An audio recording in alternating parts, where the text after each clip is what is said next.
You are watching XGR, Extreme G Racing, and we are going pirate racing around Lorville in Drake ships only.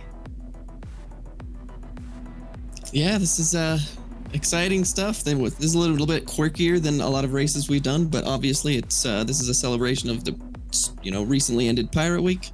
So we're just doing it the XGR way with some craziness and some ships around one of our favorited tracks. Exactly. You want to tell us about the heats? Yeah, absolutely. So we're going to be running the similar to XGR Pro-Am system. A couple of caveats. So we will have some heats based on the amount of racers. I'm not sure that exact number quite yet, but the maximum will be 5 heats. Time between heats is going to be really short, right? So if any of our racers blow up, have issues, hurry back. We won't be waiting for anybody, right? So if you miss a heat, come back on the next one, no problem. The AM main will be for those who didn't win any of the heat races, just like we normally do for Pro-Ams, right? So as long as you finish one of the races, you get to the AM main, get to come compete. A Pro main will be for all of those that won a heat race. So both of these main races that will be at the end of the day are 10 laps. A main race is going to have a maximum time of 15 minutes. That's right. The little bit of caveats here compared to a normal thing. We're going to have some heavy ships like the Cutlass and the Caterpillar. And so they'll follow mostly the same rules, and they'll likely end up in the AM main. And you'll win your class if you get the furthest within the time limit. So you don't necessarily have to finish the race during that 15 minutes. But if you are the farthest along for a Cutlass or Caterpillar, you'll basically win for your class. And then one other little added caveat: we're going to have a Euro trucker in a Caterpillar parked at random points of the track during the heats and during the main events. They will be flying the track backwards, creating some crazy obstacles, some issues. I'm sure at some of the pinch points it's going to get crazy. That's gotta be that's real what we got fun. going on today. Dude, if you were flying yourself, what ship would you fly? I mean, I really wanted to say the Buccaneer because I absolutely love the Bucky. It's like my favorite combat ship, not necessarily racer. But from everything we've been seeing and testing, the Herald seems to be coming out on top with this just ridiculous straight line speed. Heads up for everybody. You're going to see some Heralds racing rolled sideways. Now, why that is, we'll talk about later. But first, some quick mentions. We've got some really exciting changes on the Discord. We are upgrading some of our ranks and our roles. We have an amateur AM racer rank, which currently you can achieve by essentially finishing any heat. We're changing that. It's going to be a little more difficult to achieve. Specifically, you will have to finish not just a heat, but an actual AM main race. So that means you have to stay alive for probably around 10 laps, depending on what track it is. And the reason we're doing this is because we are opening a racing school. That's right, an XGR ship racing school is opening. As of right now, practically, we've got Shaknu, one of our, well, we call him the robot because he's been setting time trial after time trial on SCR, and he's going to be teaching you how to race. So if you're interested in learning how to race, there's never been a better time. And with that will come a new role for the Discord too. So those that haven't been able to make it to the AM racer rank yet will become official students, and that's going to be exciting. Absolutely. Really excited about that. For anybody that doesn't know Shaknu, he's definitely one of the fastest racers in the world in Star Citizen. So getting instruction and guidance for him will be extremely valuable to anybody. Oh, yeah. Should we move on to talk about some prizes for the day? Let's do it, dude. A handful. I'm so excited about this. Absolutely. So the main prize that kind of is going for this race is for the overall winner on the day, right? Pro main. It's going to be a Cutlass package with LTI, Skull and Crossbones paint, game package, all that stuff, right? So a really, really awesome package of a Cutlass black. That thing's beautiful. Skull and Crossbones. Awesome skin. It's good. Additional, and these are supplied by Steve CC, so everything additional. Yeah. So huge shout out to Steve CC for helping sponsor this event. That's awesome of him. We've got a mule raffle going on, so anybody that finishes either of the mains is going to get entered into a raffle for that. We'll randomly draw for somebody to get a mule package. And then for the fastest in class, we're going to have a Stormbringer paint with the addition of, I believe it was the Cutlass, right? That gets a slightly different skin. Oh, I honestly don't know. There's not a... Maybe, yeah. But anyway, everyone's getting a really cool paint job regardless. So that's super awesome. That's what's really cool about this race. So even if you're flying one of the slower ships, you know, like a Caterpillar or the Cutlass, you still have a chance to go out, beat your class, and win some awesome prizes. Again, courtesy of STCC. Yeah. So thanks again, Steve. That's the funny thing about this track, isn't it? Or this race, actually, the fact that you're going to have ships that are really fast and then some ships that are slower. So it's like two different classes almost. We don't typically do this.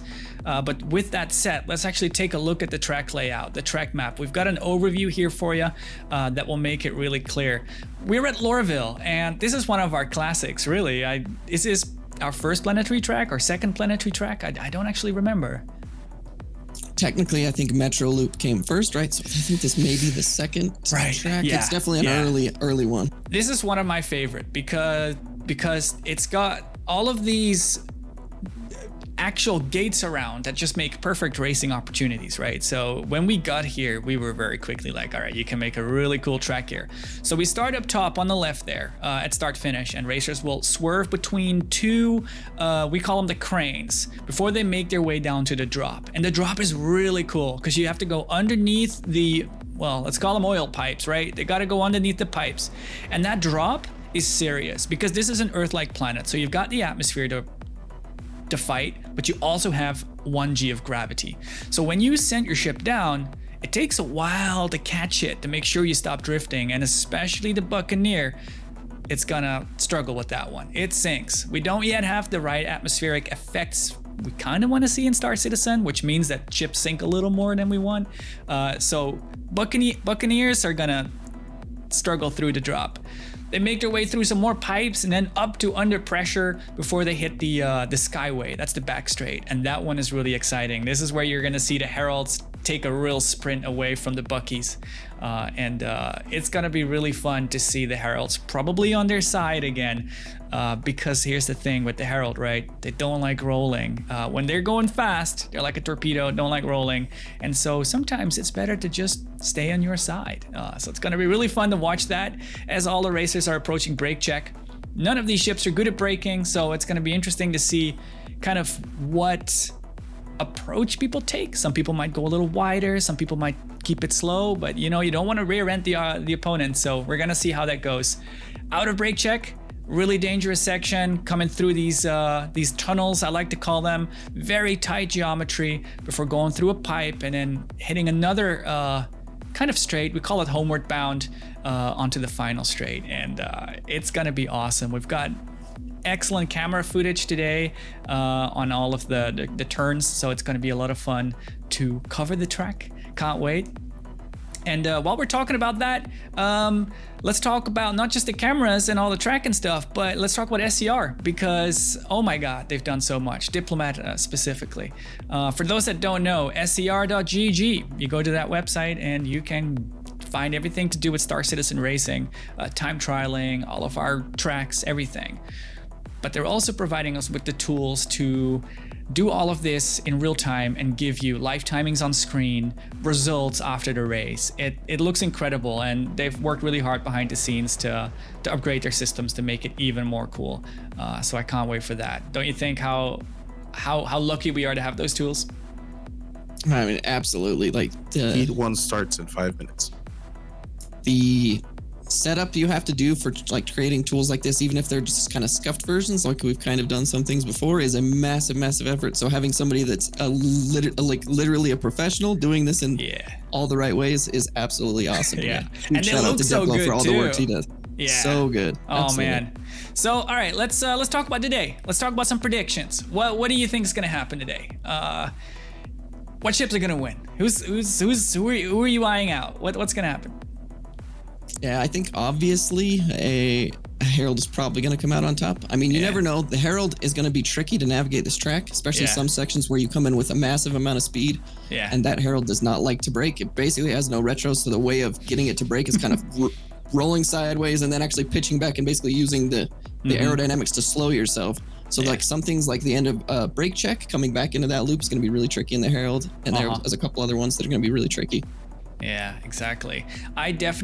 Here's the thing that's interesting, what I'm really curious about. You've got Buccaneers who, they'll turn fine. Doesn't really matter too much, especially at these speeds and this atmosphere. You can turn, and it's going to be pretty busy. We've got over 20 racers.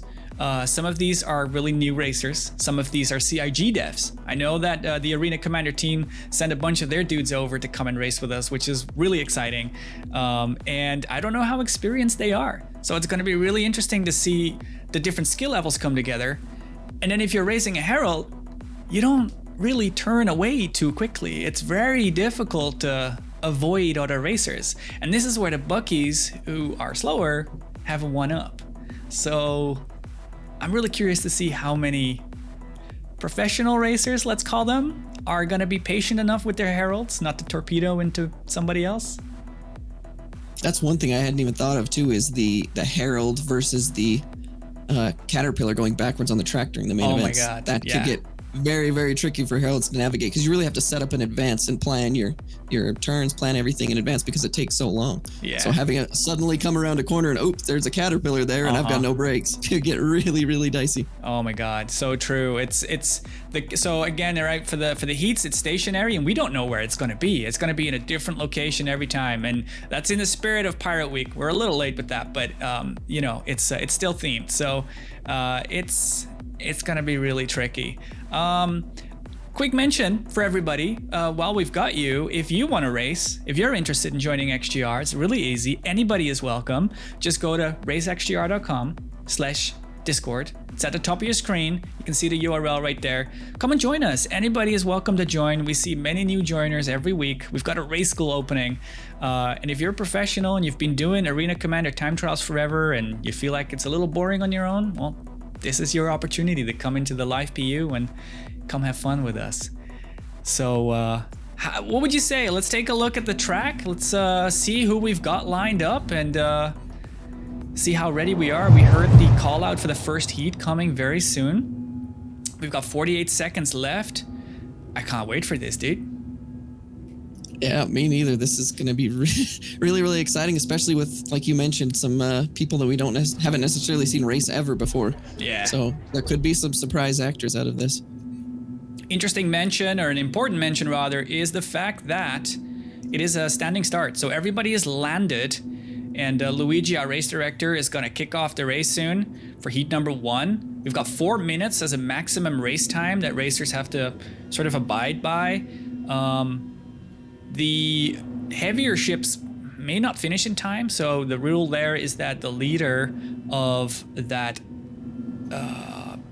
big heavy class racing category will go through to the AM main if they are in the lead. Yep, correct. Yep. Yeah, this is a little bit of party marker soup, of course, on the start. We've got a lot of racers here just ready to go. We're just basically waiting on the countdown from our race director, Luigi, and we'll get this underway.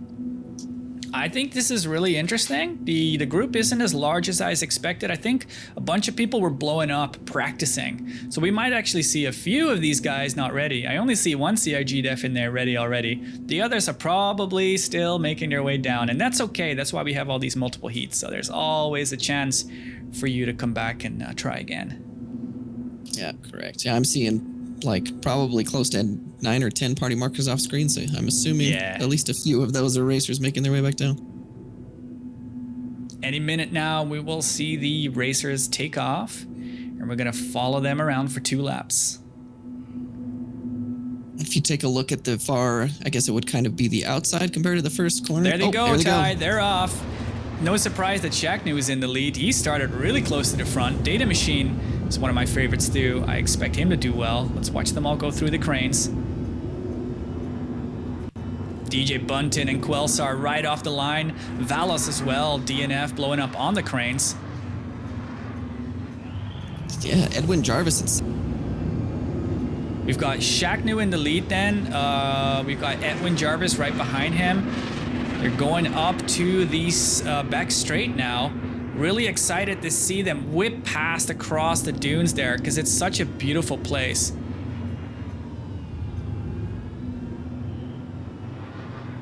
sorry, losing control of the camera here a little bit. Shaqnu extending the lead slightly, so he's just coming around brake check. He's gonna have to go through this really tight gap through these 2 gates. They come through the top in a tight turn.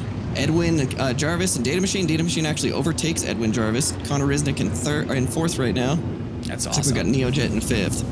Shaqnu with a very clean lead. He's now through the final turn and onwards to start finish.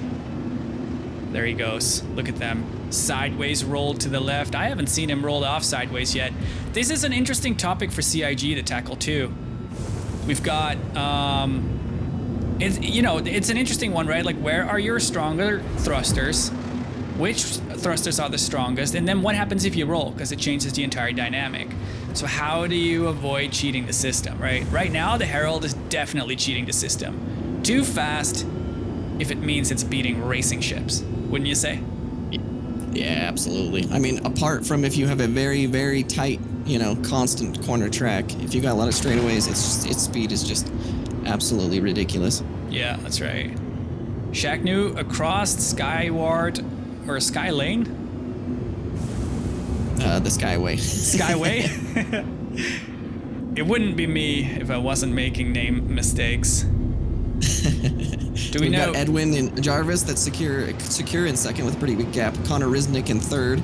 We got Neojet that's made his way to 4th. I think we lost Data Machine along the way. I'm seeing him as a crash out, unfortunately. Oh, that's a shame. We've got Shaqnu with a time of 1 minute and 14 seconds. I was pushing 1 minute 10 seconds as Shaqnu now comes across the line and finishes in 1st place. Good racing for him. We still have Edwin in 2nd, I believe. Correct. Yeah. Oh, Great Edwin job, blows up. Shaqnu. He doesn't make it up. What a surprise for him to crash into the ground there, maybe out of boost. Oh, that's a shame. It looks like Connor. Oh, Connor also hits the edge. Can you believe it? He also blows up. This is Connor's first time racing with XGR, and he can't make it through. So here There's comes Neojet Neojet to take over 2nd. Awesome. I can't believe this. There's Neojet through with a Bucky, dude. Bucky in 2nd place. Great job. Here comes Tint taking over 3rd place with our 2 that crashed out there. So Tint's just about to come across the line. Oh, man. You gotta say, right, the Bucky has such a beautiful silhouette. Absolutely. One of my favorite ships. One of my favorites. Yeah. What do you always say? I don't want to put words in your mouth. What does it remind you of? What does it remind me of? Star I'm Wars. drawing a blank right now. Yeah, a little bit. I think you say that more than me, but yeah, absolutely. Really? All right. No worries. Let's I want to talk to Shaqnu. I want to see how he's doing, and let's also go ahead and take a look at the results at the same time. Sounds great. We've got 9 seconds left on the clock, so we're just gonna wait for all the results to populate.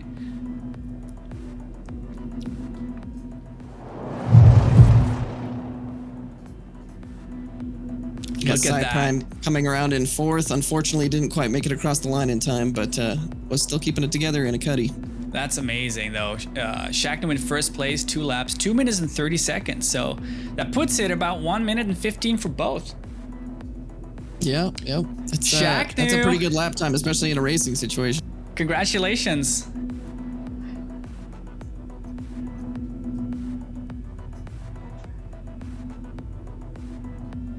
All right, looks like we won't be able to get a hold of Shaqnu just yet. Unfortunately, that's no problem.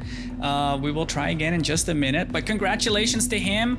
That was spectacular, wouldn't you say, Ty? Jeez.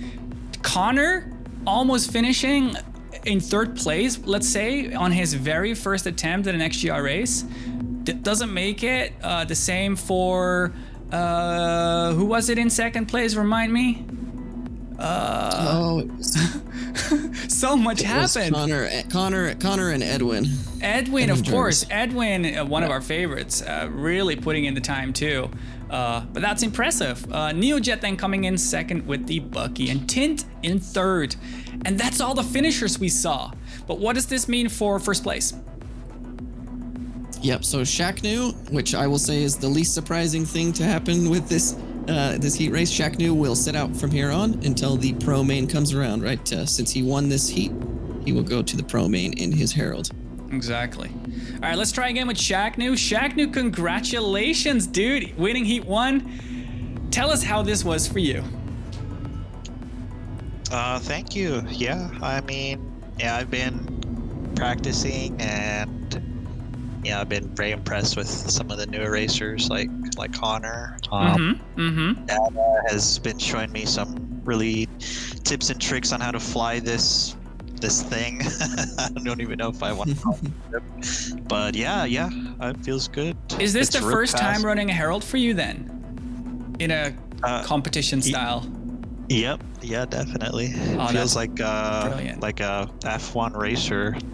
Are you willing to give away your strategy in terms of rolling? Yeah, so I usually roll around 200 to 250 meters per second coming out of a turn. Okay. So as I'm turning, before coming out of it, before I hit that, I think it's like around 200 meters per second where you lose control of your roll, I just start using my main thrusters and start rolling the other way. Interesting. Well, you set a pretty decent lap time for both of the laps in that heat, so can't say anything bad about your strategy for sure. Proof's in the pudding. Thanks. And yeah, I've tried the whole not rolling at all the whole time, but some of those turns that I don't know. I don't know how I feel about going into them blind. So, but I do acknowledge how fast it is, though, just staying 90 the whole time and not rolling at all. Now, Shaq sorry, Ty, go ahead.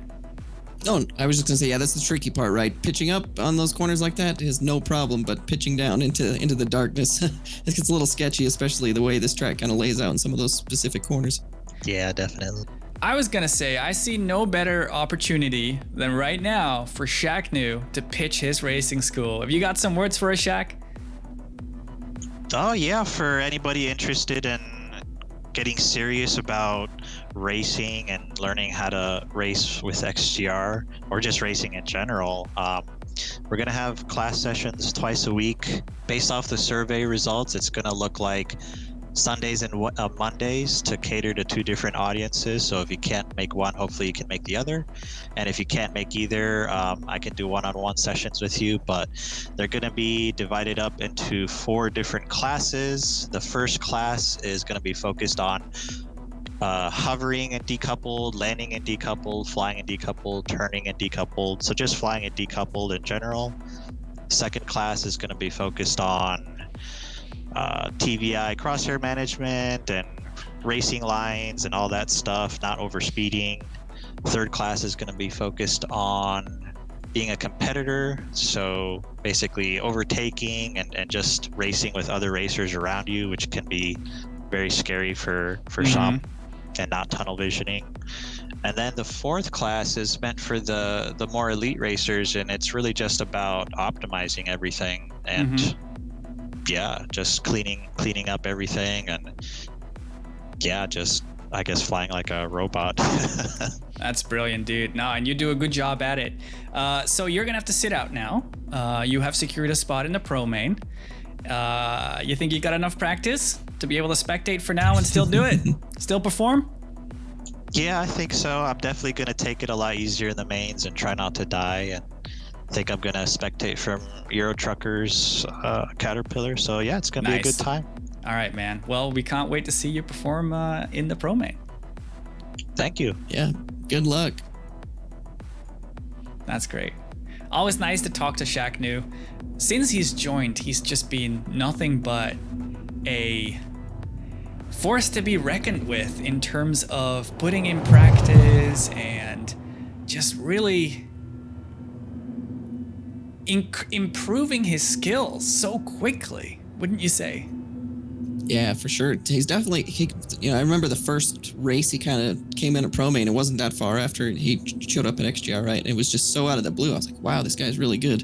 One of the coolest things, though, is not only is he like an exceptionally talented racer, but he's also like one of the most positive influences around. Like really, really nice guy, obviously out there and willing to help anybody. You reach out about a specific strategy or issue you're having with handling your ship or racing, he's going to come there with a good answer, right? And now running the racing school, I mean, just can't say enough great things about Shaq New. Just an awesome person, awesome racer.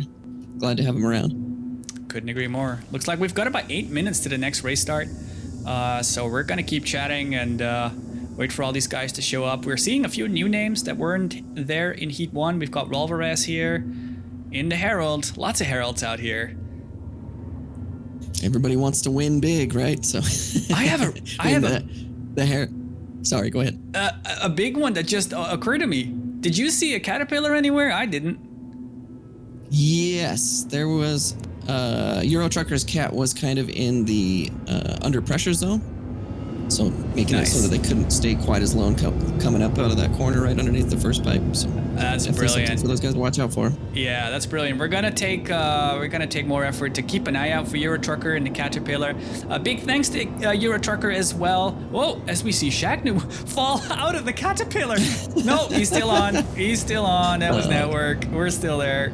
So Euro Trucker, also a super valued member of the XGR community, creating tracks, creating events, helping around so much. Really appreciate them. And in this case, riding a Caterpillar around the track in reverse and doing a beautiful job at it too. Yeah, most definitely. Euro Trucker's one of those people. Very, very, very nice person. Very willing to help out. So huge shout out to Euro. Dude, look at what's happening. They're putting themselves. Oh no, they killed Shaq. I knew that was gonna happen. That's great. So Euro Trucker in this case is looking to set up shop at Brake Check. At the altitude you'd kind of aim for too. At least where I do. Yeah, I can see that potentially causing some trouble. If I was a racer, I would definitely be looking around closely during the time in between heats just to try to get an eye on where exactly that cat's going to be. Mm-hmm. But yeah, not sure who's taking advantage of that opportunity or not. I was saying earlier, I'm not usually a fan of paint jobs. I always really like the default look on ships. But this green one, it's hitting the spot for me. Yeah, they're pretty slick. I like a lot of these, October Halloween-based skins. There's one for the Buccaneer as well. That's kind of green that looks very, very crisp and cool. It's just that so often paint jobs that are made for like events, they look too bright, like kind of cheap. But this is great, and I'm talking in general, not even just Star Citizen. But this is beautiful. I like this.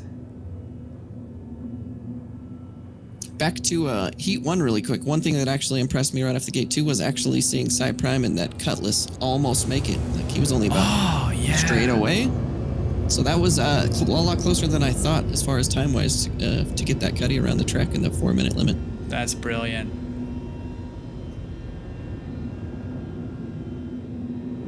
So we see another racer lineup.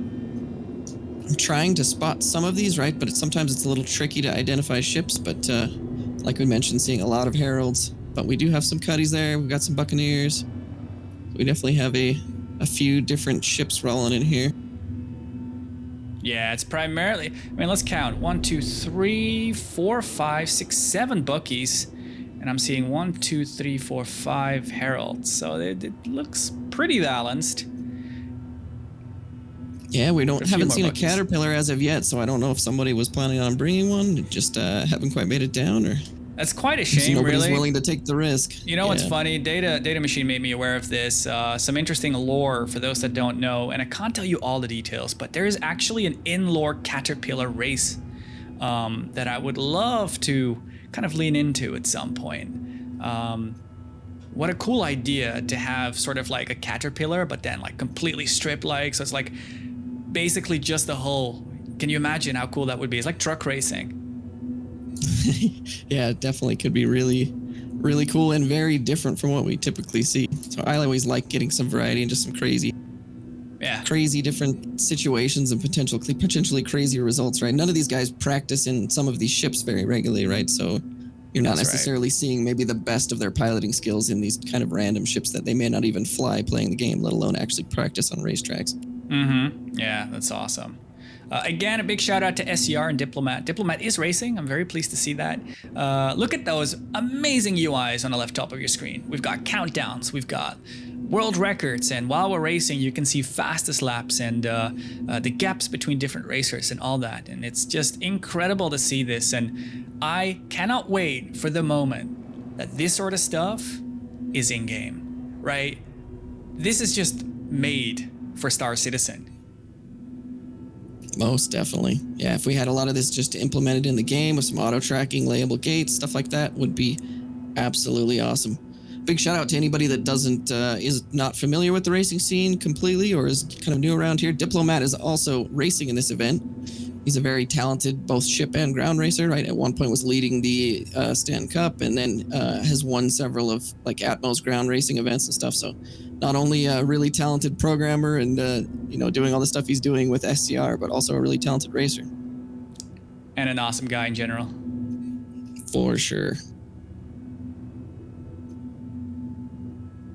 It's interesting to see Neojet, Quelsart, Data Machine all lining up in front. We don't know if they've received instructions, but it's definitely clear that the fastest guys are starting in front as well. Tint is making an appearance. We've got some onboards as well. Marble has been putting these on screen for you behind the scenes, of course, and making things look very exciting. We have Data Machine, we've got Tint on there, and a bunch more.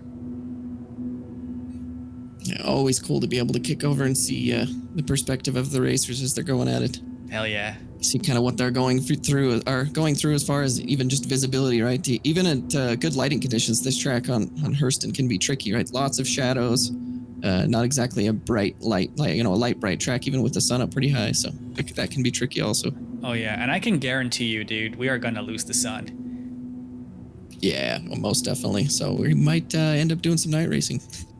That's the interesting thing. I think Hurston has got a relatively long day-night cycle, 2 hours, but it's always too short for events.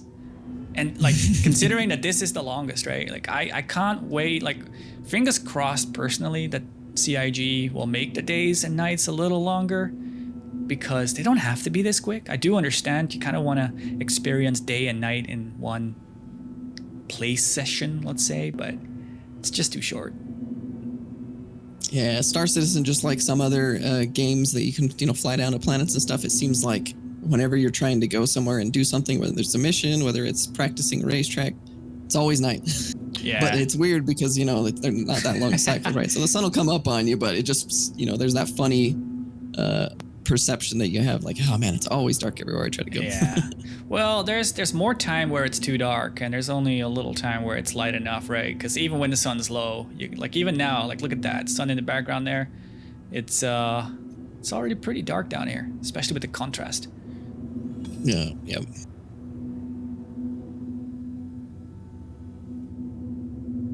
We've even seen some of these guys, doing some modding and things like that to try to get a little better night vision. So a lot of our racers really trying a lot of little tricks that they can do to just try to get a little more visibility at nighttime or low light. Yeah, and that's reshade for those wondering. Just trying to get some more contrast and all that. Yeah. And correct, putting a fancy green color on to make it a real night vision. Yeah. Speaking of, we are missing a few racers that would typically make it out, Speedweed being one of them, so shout out to them. They were really bummed that they couldn't make this event. Real life got in the way. Yeah, unfortunately, everybody kind of knows we have some stuff going on the rest of this weekend, right? So we had to kind of schedule this race on a Friday, so it's a little bit different time than normal, but definitely glad for those who were able to show up. And yeah, any of our regulars that aren't here, we miss you and hopefully see you on the next one. Absolutely. So confirm with me, it's 5 heats, I believe, right? We're doing 5 heats. I believe so. Yeah. Well, I didn't get confirmation on that. Max of 5 heats. We'll find that out. We'll verify with Race Direction how many heats we're doing, and then I can't wait for the mains too. It's going to be exciting, especially with that Caterpillar running in reverse. I just can't wait for that. There's guaranteed shenanigans. Guaranteed. That's right.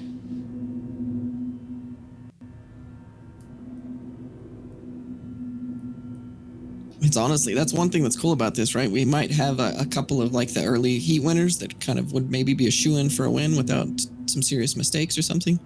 But you add in that whole caveat of running into a Caterpillar going backwards, saying that could completely change the way the race plays out. Can't wait to see it. Got some of our racers here already deciding to turn their lights on, so yeah, it's getting dark quickly. That's all up to, player choice, of course, and depending on the ship, some ships have a little bit of hard time with their lights and kind of the dust that comes up naturally off of this track. Some ships handle a little bit better, so yeah, it'll be interesting to see who chooses to actually use lights or who chooses to not fight the kind of added fog effect and just go on a little bit darker, maybe crank their gamma or something. That's right. Big shout out to you, the viewer, for tuning in and watching XGR here live on Twitch. Really appreciate you for showing your support. Remember to come join our community, racexgr.com/Discord. Come join the fun. You are more than welcome, even if you are just a racing fan. You don't need to race to come talk to us. Yeah, most definitely. We just have a really friendly community with a lot of guys just hanging out sometimes and playing, right? So, like you said, if you're not interested in racing, or you're a very newcomer, or you're a pro racer already, like, come over and hang out. We've got all sorts of skill levels of pilots, and we definitely do more even than just racing, right? A couple weekends ago, we had a XGR Hyundai, had an absolute blast, all kind of just ripping around together and playing, basically follow the leader. Had a really good time on a lot of planets. So yeah, definitely come over and hang out with us no matter what kind of event we're running. There's a lot of viewers right now getting really upset with the fact that a Cutlass can roll around like this without losing altitude. I'm one of them. Can't wait for the day that thruster values are appropriate and we don't see ships hovering in every little crazy position. Oh man, it is getting dark fast. I think before the next race gets underway, it is practically dark. Practically night. Oh, I think we're reforming party, perhaps. Yeah, that's kind of what it looks like. We might have lost somebody. There we go. We've got party markers back.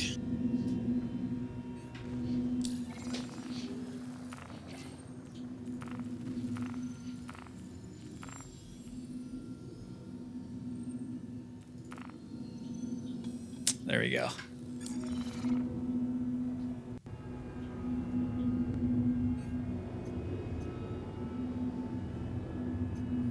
Taking just a moment to actually turn up my own gamma a little bit, so when we kick to the cameras, people can actually see what's going on a little bit.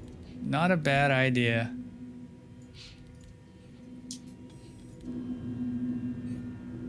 Oh man, what are we looking at now? We've got... this is Shakno in his instructor outfit with some interesting things. Let's get ready for racing though. In 30 seconds, we've got DJ Bunton doing some fun rolling. He better get himself landed before he gets disqualified. What is going on with DJ Bunton? As the race is about to get underway. 4 minutes on the clock, DJ Bunton putting his gear down. Let's get ready for racing. Data Machine, Connor, Quelsar, and Neojet at the front of the line.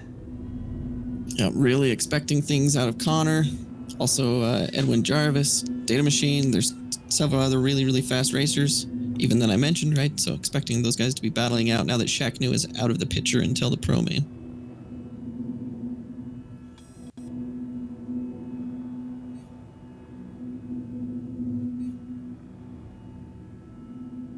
It should be any moment now where we see the racers taking off. I think they're just sorting out the party issues really quickly, and we'll be sending racers off to heat number 2.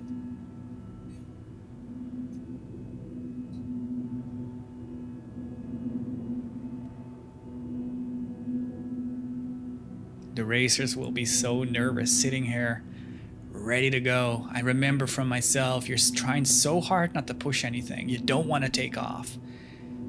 You want the gear touching the ground, but you also kind of want your thrust already forward for when you take off, that you've got that maximum thrust straight away without the delay of having to push your stick forward. So a way to do that is to hold strafe down so you can't take off, and then you thrust forward all the way, and then when it's time to go, just let go of that strafe down and add strafe up and go. But then you've got your gear down. So you'll be fighting your way through your concentration to press the button to raise the gear. Yeah, you actually do it a little less sketchy than me. I typically just hold thrust forward, right? Don't vert up, and then on and hold boost in, and then to launch, basically you just give it a little tap of vert up. Whoa, and they're off. Woo. That was so quick. It's really good to see the reaction time on the racers. Let's watch who comes through the cranes first. It's Data Machine in the lead with Neojet right behind. Connor in third. Keith T. Maxwell, and one of our newcomers, in fourth Data right now. doesn't and make Data it through. Machine. That means NeoJet inherits the lead. Connor's trailing him right behind. It's interesting to see. So what's interesting about the Herald as it dips down. Oh, we saw Connor DNF straight there on the pipe as well. As the Herald dips down through the drop, it has a tendency to stall into the turn. And so you kind of have to add boost to avoid that. And if you don't hold boost, that stall can be deadly. And I think that's what happened to Data Machine. Yeah, the Herald has some pretty decent mass to it, and it also has pretty weak laterals. So as soon as you get that thing on its side to turn down, and you have to do that quick drop, it can get really dicey. Okay, here's interesting. Euro Truckers there, right? NeoJet was able to avoid them. Tint as well, but Tint seems to have hit something. I can't tell you what it was, but he just bounced out of the way, basically. Very interesting. NeoJet then in the lead. He was on his way to a finish, first place finish earlier. Let's see how well he does. Yeah, no surprises to see Neo up there. It looks like we've got Diplomat doing crazy out of control loops there. May have lost some thrusters, or he is in a bookie, if I'm not mistaken. NeoJet is on lap 2 with a time of 1:36. Took his time.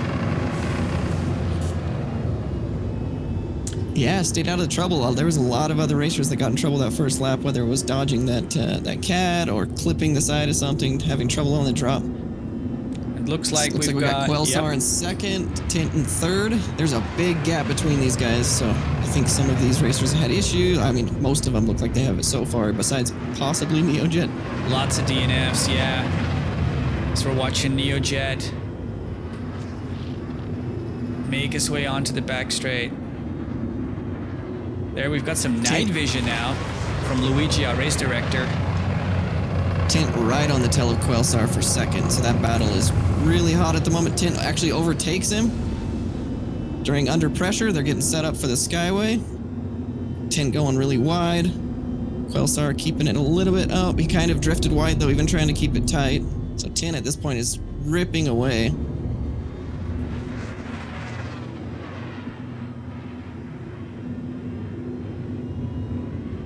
NeoJet homeward bound for the last time in Heat 2. I will admit, this is exactly what I was talking about. The Heralds eat the dirt, and it's a Bucky that walks away, dodging his way through traffic and onto a win. There we've got NeoJet across the line in first place. Good racing, NeoJet, with a time of 3 minutes and 8 seconds. Giving us a little barrel roll style points additive at the end there. Awesome. We just about have Tint coming across the line for second. There he is. Gorgeous. NeoJet actually finishing that race 14 seconds ahead for second place. That is Great incredible. Job. Good math there, very quickly. Not my strong suit. And here comes Cy Prime in the Cutlass. He might actually make it this time, so we've got showing 15 seconds left for our limit. Cy's going to be right on the edge there, but he's really, really close to finishing. I think he gets it there. Cy Prime, one of our early joiners, joined at the start actually, yeah, we love him. He has a tendency to crash, but he's getting there. Had a little bit of a break, and is now back, and I want to say better and stronger than ever. Yeah. Seems like with the added competition that kind of, people progressed over time, especially during his little break, he's coming back to just a lot more talented racers. And, that typically with very competitive people just makes you raise up your game and try a little harder. It seems like that's the case. Absolutely. Got lots of DNF then. Let's go and have a look at the results and see exactly where we're at.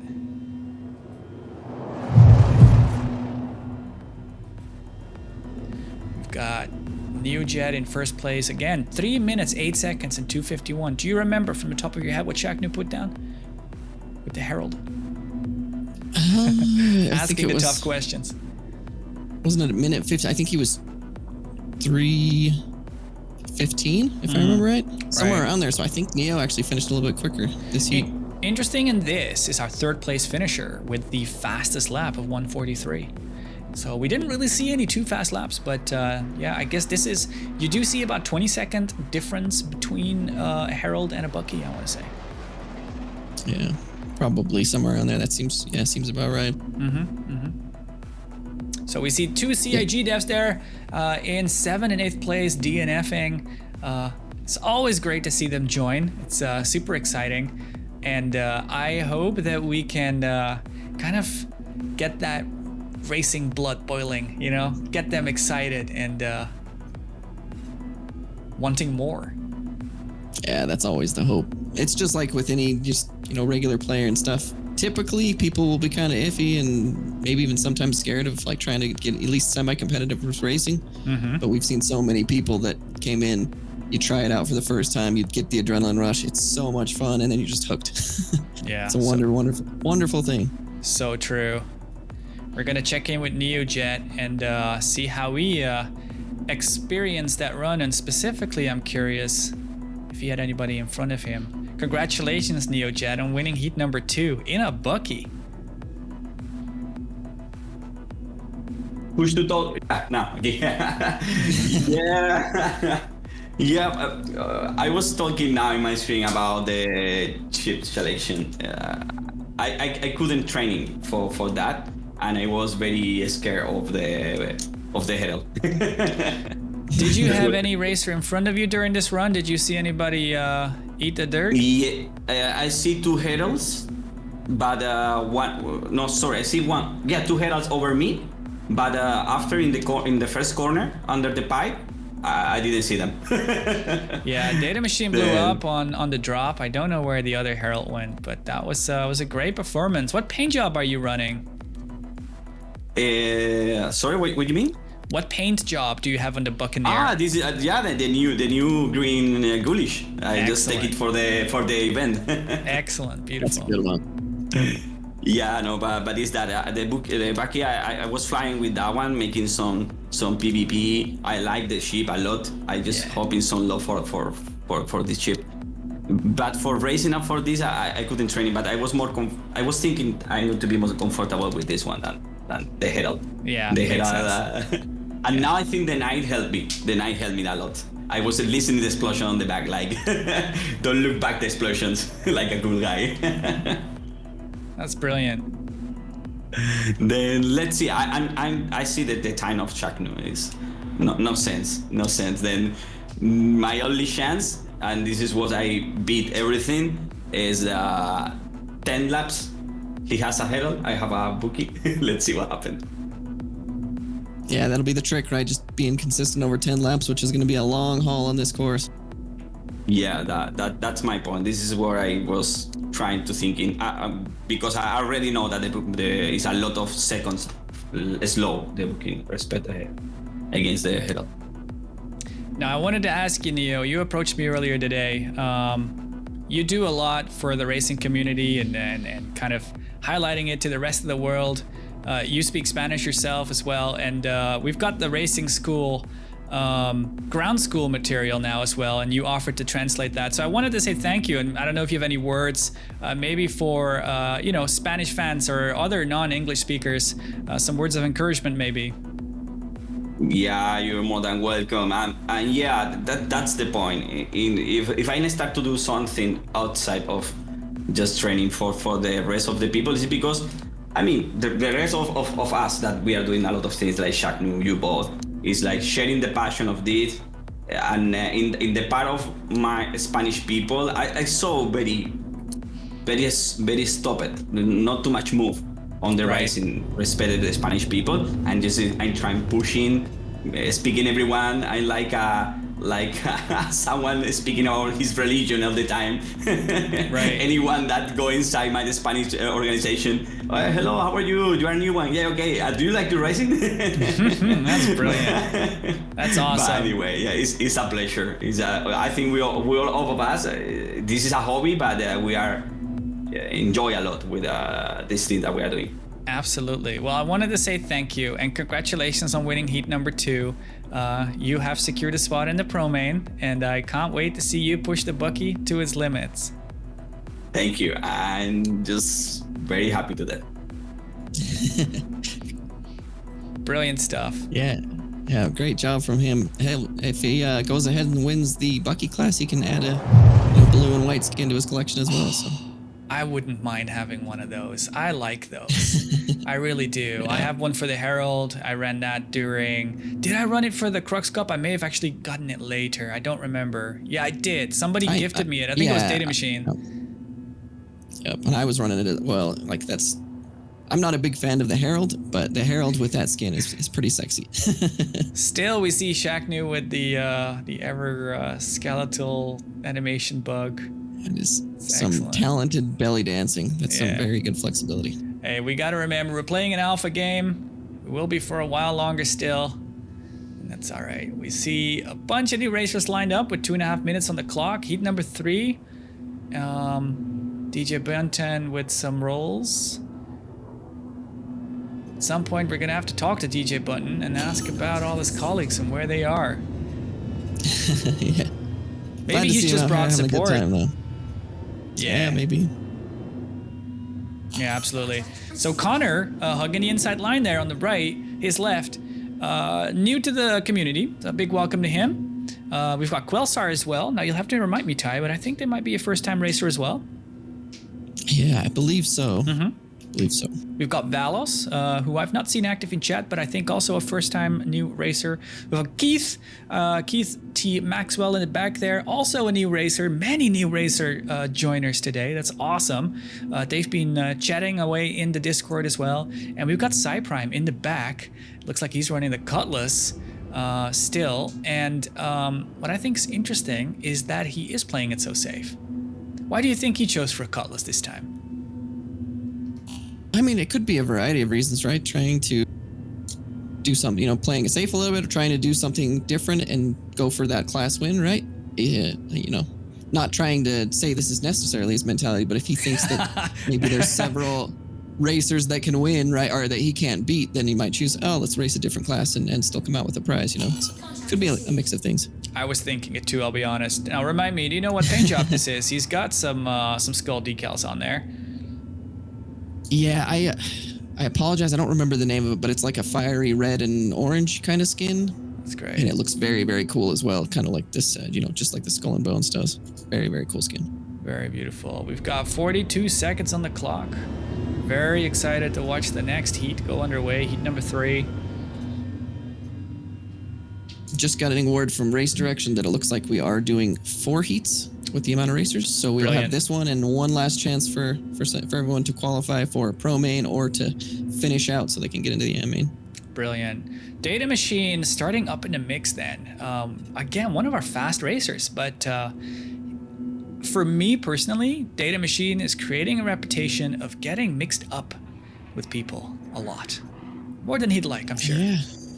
Unfortunately. Yeah, we've got a few here that should be shoe-ins to maybe make the pro main and haven't actually even finished a heat yet. So Connor, Edwin, Data Machine, Diplomat, they've all crashed out, I believe, from the first 2 heats. So hopefully they can get it together and at least get a race finish in the next 2. Yeah, Race Direction is keeping score of everybody that finishes.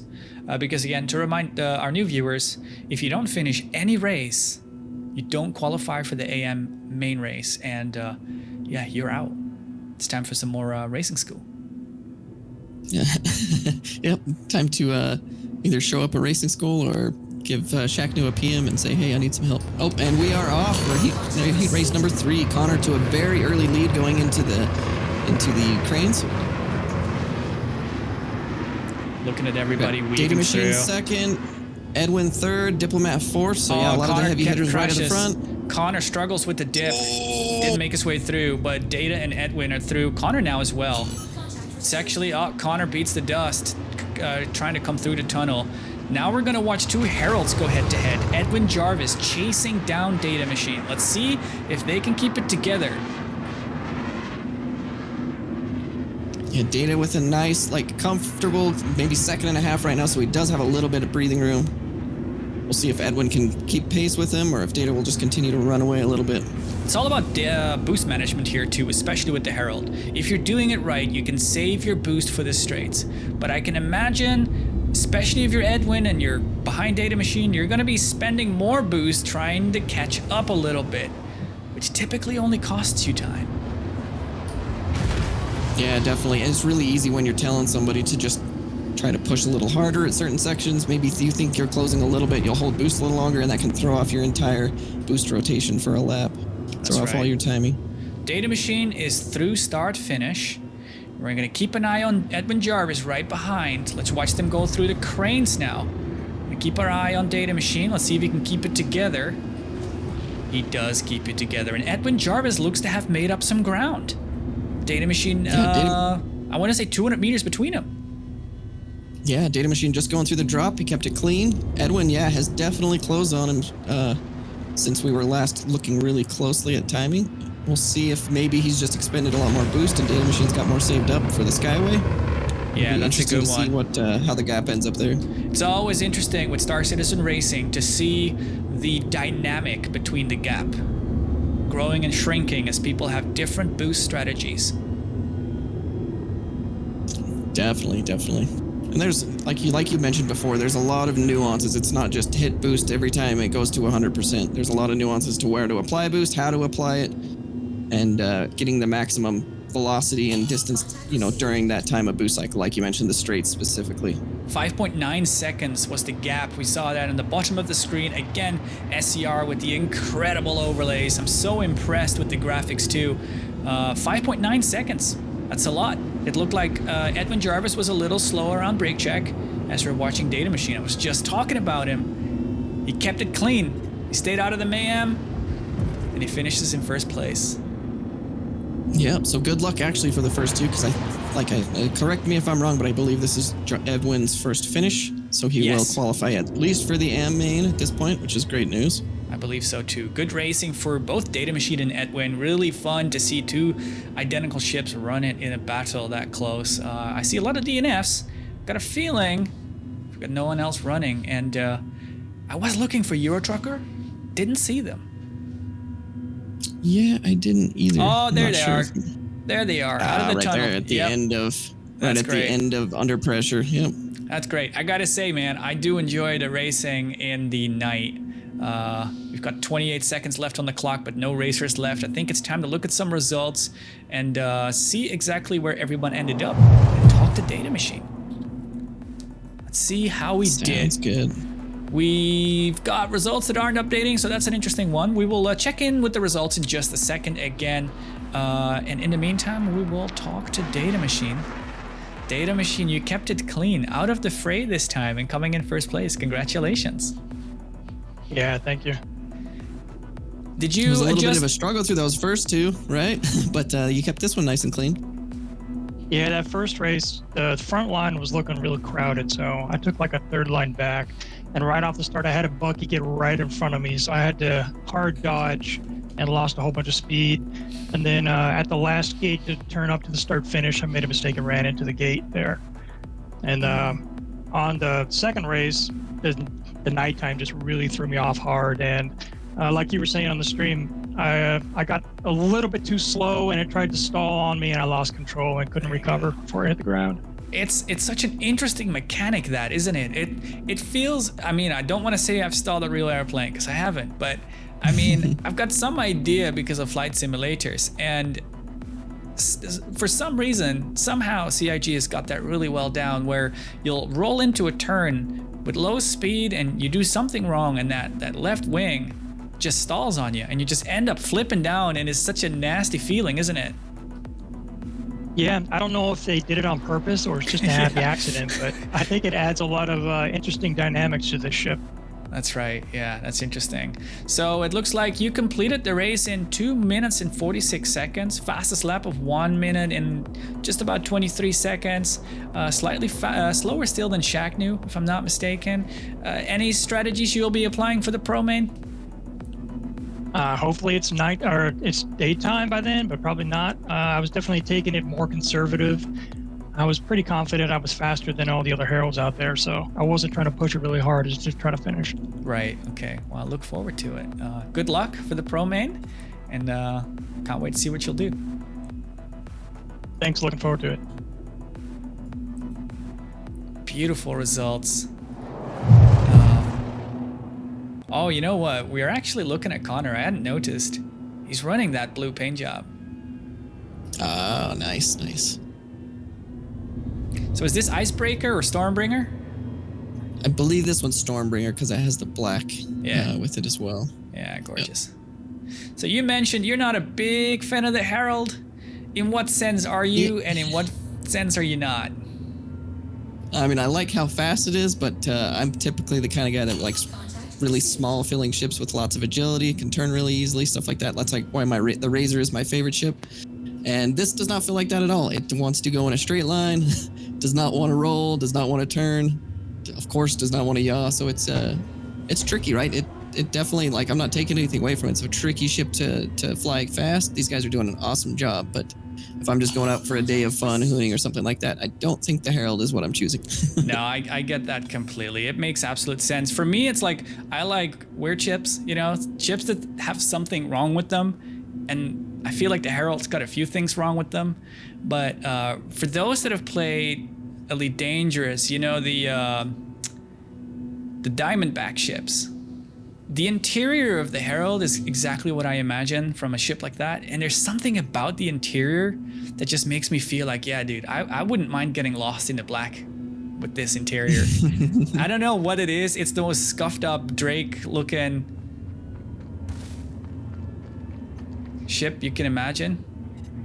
Yeah, I think I don't necessarily get the same feeling there. I'll be much happier getting lost in the black in my 400i, but you know, I get where you're coming from. Yeah, you need your comforts. I know.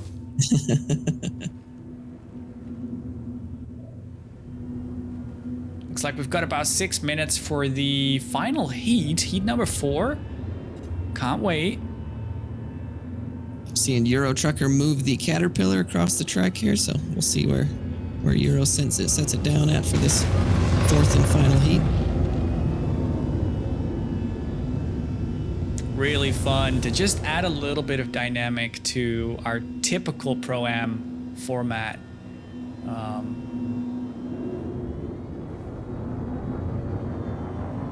The Pro-Am format is something we developed over time. We took some of it with us from Elite Racing with the heats, and then we kind of added our own spin with the AM main and, you know, the way that we worked a Pro main and the amount of heats based on contestants.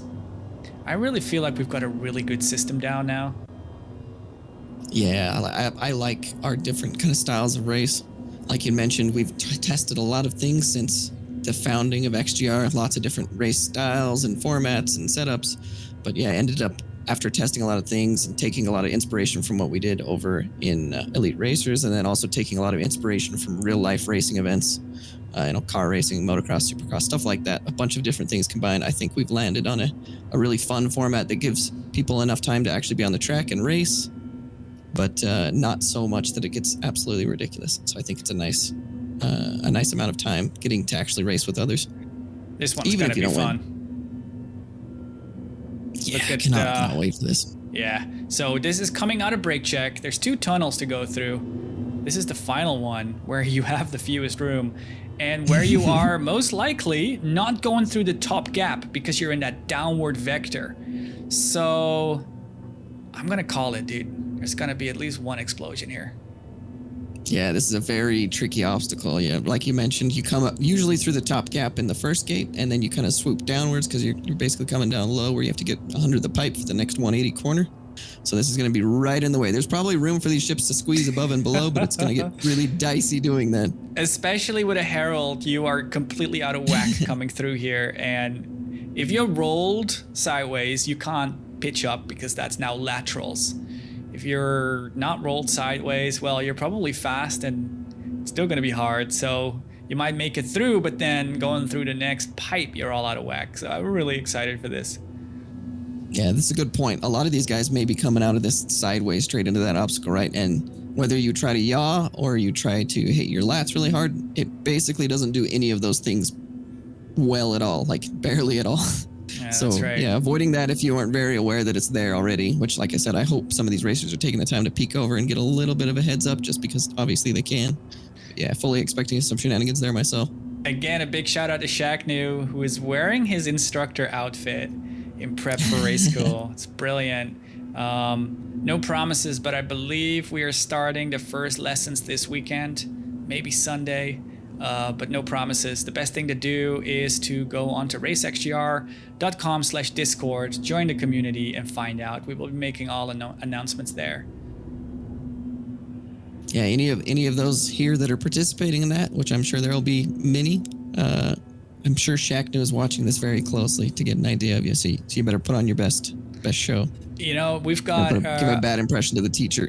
Yeah, dude. We've got our stream operator, Marble Maze, of course, who's doing a great job with the cameras today as well.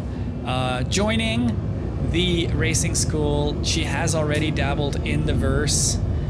She joined a racing event and plays keyboard mouse with coupled. So there's something we've got to do there. We got some things to fix. It's never too late. Never too late, Marble Maze. We'll get you sorted.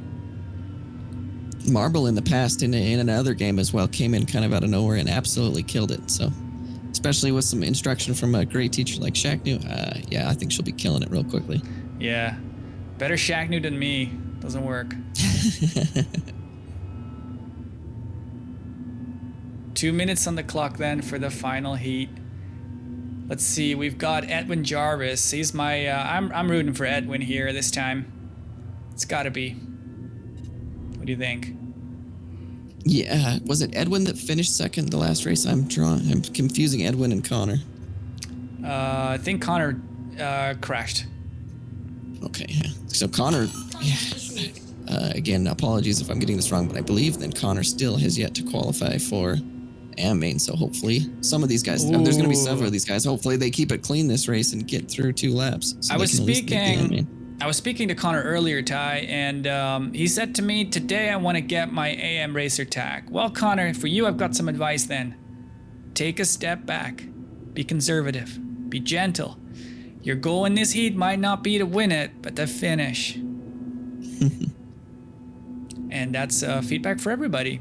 If you're new, take it slow. Yeah, most definitely. If you haven't got a clean finish yet, regardless of where you think you know, make sure you get a clean event this last chance.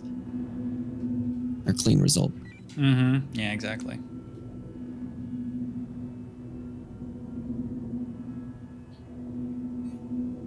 Got 42 seconds on the clock. So we'll get down that timer and then just moments after we should have this race started and see who's going to make it in.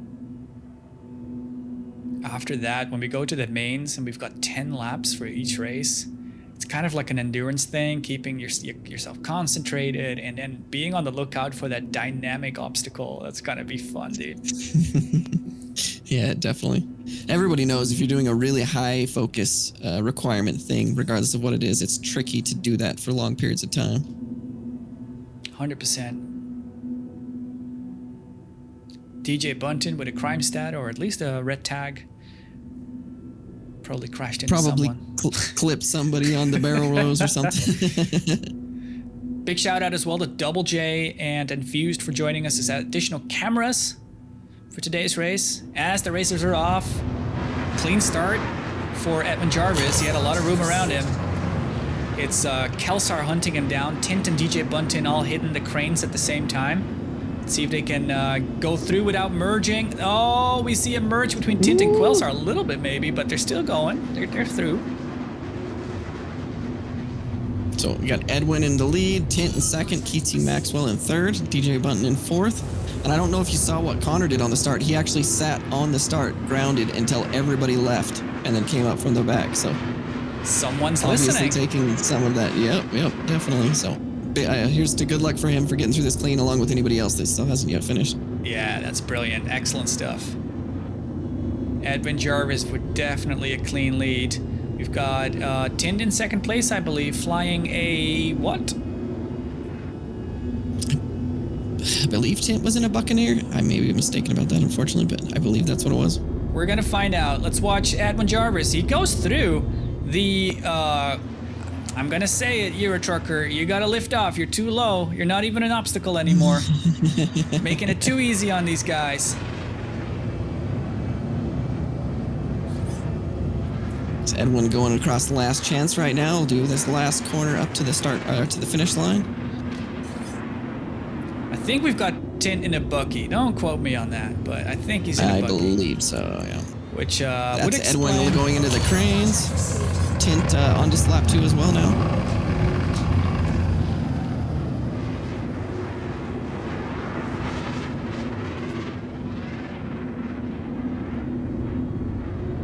It's Keith across the line, so starting lap 2 as well in 3rd place. I think Edwin is taking it a little gentle. He knows he's in the lead, and I think he knows he's only got a bucky behind him, but it's actually allowed Tint to crawl a little closer, which is interesting. Yeah, very, very interesting. Looking on the scoring right now, unfortunately, it looks like Connor did DNF again this time. Oh, we also lost DJ no. Button and Valos. Connor, That I'm is so really sorry. unfortunate. Yeah. Well, good effort by these guys. It's always interesting showing up for the first time. You don't know exactly what to expect. You go in, you see how you do, you push too hard, you have some regrets, but as long as you had a good time, you come back for the next one. You Yeah, learn. especially first race, you're dealing with tons of nerves, right? Compared to when you know, are a little more comfortable with it. Stuff like that can be a really big impact on your race. You know what I like about these Pro-Ams as well? If you compare it to our Stanton Cup, these are single isolated race days, you know. The Stanton Cup, the additional nerve there is that whatever you do on that day counts for an entire year. Correct, yeah. That's Edwin. across the line for Edwin in the lead. Great win on heat number 4. It's good to see he made it finally. Waiting for Tint. Tint DNF. Didn't see it, but he's out. Oh, unfortunately. I think So we Keith's might. going to take over second, and this is Keith's first race with us as well, so great job with all of these. And maybe his first finish too. I don't remember, but he does it. Possibly, but he Good. will make the AM main, so awesome Good job. effort. Congratulations to Keith for making the AM main with 30 seconds left on the clock. It's a tight timer, 4 minutes. Just enough for these newcomers to make it through. We still got Numinos going as well, but with 20 seconds left, I don't think he's gonna make it as he's making his way to homeward bound now. I think we're looking at 2 finishers for this heat. Yeah, Numinos is going to have to do a miracle corner here and boost up to the finish if he's going to make it. Don't think it's going to happen. Do you remember if Cyprime made it through? Yes, Cyprime, I believe, did at least one of the times, I think. Right, gotcha. Yes, Cyprime did because we were surprised he got to beat the time in the Cullis. Brilliant, excellent stuff. So congratulations to Edwin, finally making it. Remind me, did he win a did he qualify for a pro main before? I don't believe so. I know that he's sitting on an AM Racer tag. I mean, why don't we go and ask him? Edwin Jarvis, congratulations on winning this heat. Great job. Thanks. Yeah, that was interesting. It's pretty spicy in the dark there. I can imagine it's a little difficult. Did you practice in the light at all? Yeah. Not too much. I only just started really practicing in the last day or two, but the Herald definitely takes some getting used to. I stalled out in the drop there on that second lap pretty bad. Oh, okay. Now remind us, Edwin, did you at any point before today qualify for a pro main? No. I believe the only other race that I've done that had a pro main was the club track. Right, that's right. Yeah, and I And didn't you stole it from me. Oh, look at that. Well, I remember that now. I'm sorry to bring that up again. Well, congratulations though, then, for popping your pro cherry, let's say. Good job. And Thank you. Yeah, great job. what are your thoughts going into the pro main? Are you you got some tactics you want to share? No, just stay alive. I don't stand a chance against Shaq and Data. They're very fast, so just stay alive. Enjoy it. Yeah, it's all steps, right? Make the pro main, then maybe next event you're winning the pro main, right? So, yeah, great job. We'll see. Just keep it clean. That's all. That's the best thing you can do for these races. Just keep it clean. So yeah, great job and congratulations on making it to the pro main. I'm gonna call it, Edwin. I mean, I'm gonna have to agree with you. If Shaqnu stays alive, I don't think anyone can touch him right now, unless you're bringing Splen. It's gonna be really hard. But second place, I'm rooting for you, man. Well, appreciate it. It'll be fun. Either way, I'll have a good time. 10 laps, stay alive. With that cat going backwards, it'll be fun. That it will. Have a good one. You're gonna have to sit out for just a little bit while we watch the AM main go. So time to get your to collect your nerves and get ready. Thank you. That's brilliant, man. 2 minutes 59 seconds for him on the clock. That was quicker than. Now Neojet was in the Bucky, so forgive me for that. Are we gonna watch a pro main with a single Bucky? Yeah, it kind of seems like the case. I guess Yeah. we shouldn't be too surprised. Yeah. We'll just be rooting for all the heralds to have issues. You're right though. We shouldn't be too surprised, but still I am, because I'm like, I really was hoping we'd see another Bucky because of all the mayhem. Yeah. Yeah, it's gonna be an interesting one. 10 laps. We had a little look earlier to make sure that the Herald has enough fuel for 10 laps. We saw that fuel adjustment a few patches ago, which has done a lot and made it actually quite easy for the Herald to do 10 laps. So that's really good to hear. What I'm interested in now is where's the Caterpillar gonna start? Oh, good question. Probably somewhere halfway down the track, I'd imagine. Or could just basically wait for all of them to start right and then take the finish backwards, something like that. Yeah, It'd be that's interesting right. to see. I remember it wasn't our event, but it was Red Wolf hosting on our platform. One of the beginner races, which, oh my god, it did so well. We had Nino showing up with a Caterpillar and parking it. This was on the snake pit. He parked it on the side, and it kind of made it apparent to all of us that literally there is no better spectatorship than the Caterpillar. You can say whatever you want. You can bring your 890 jump.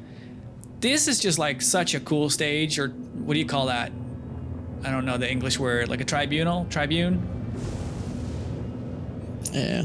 Grandstand? It Moving grandstand? is very cool watching out of like the bar and dining room and 890 jump for sure. But yeah, this is really cool to just have all these cargo bays open, lots of places to roam around, just get lots of sight, right? So yeah, very, very cool. Exactly, dude. It's gonna be great. So it looks like your trucker is moving halfway down the track. Probably gonna start in brake check, something like that.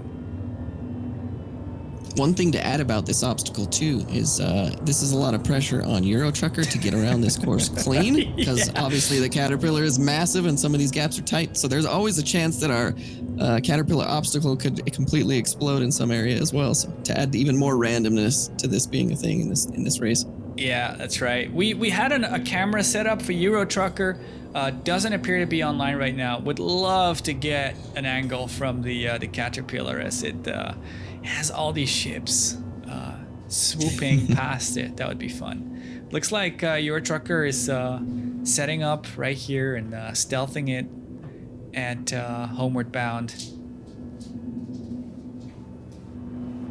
Yeah, I'm guessing Euro would probably start to meet racers somewhere a little after brake check, or maybe right at brake check. So this first lap will be really interesting to see how that plays out.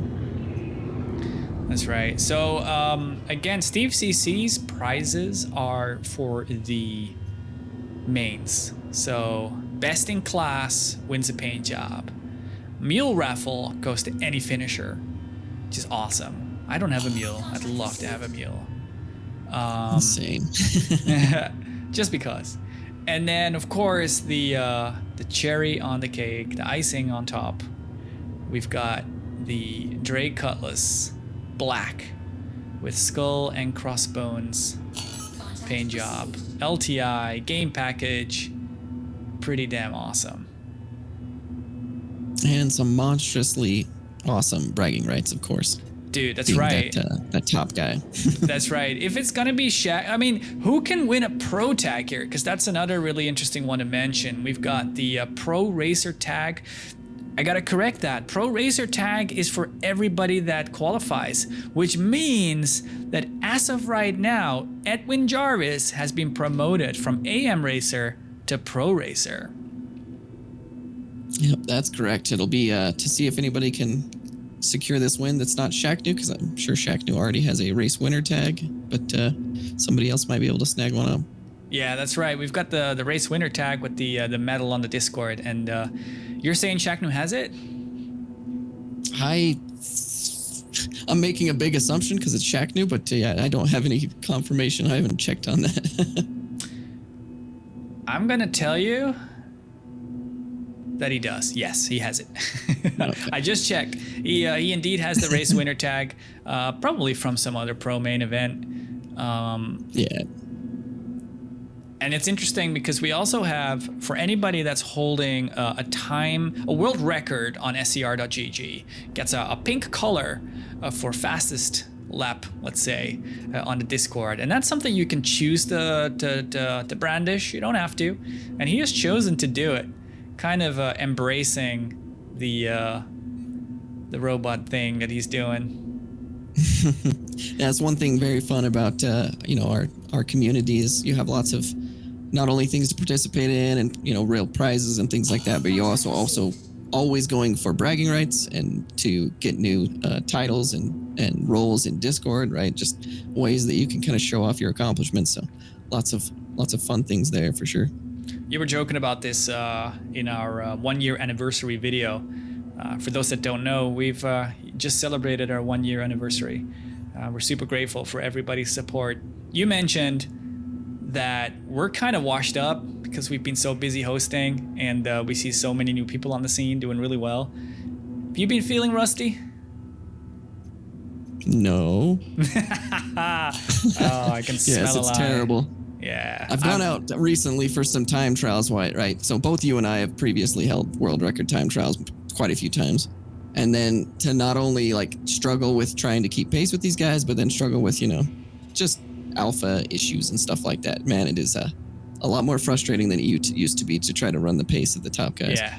It used to be easier, that's right. I could casually set a world record and, I was like, everyone was like, wow, that's so amazing. Yeah, but then you've got the Shacknus and the Splents who are setting down, literally, genuinely countless hours. And Yeah. It makes sense that they would min-max their way to world records, and we don't stand a chance.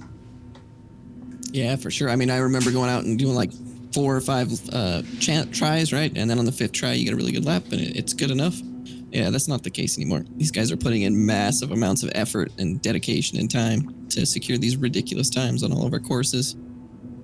That's right. It's always interesting watching Shacknu run the Snake Pit, or hell, any other time trial he puts his mind to, because he's just so calm, so collected.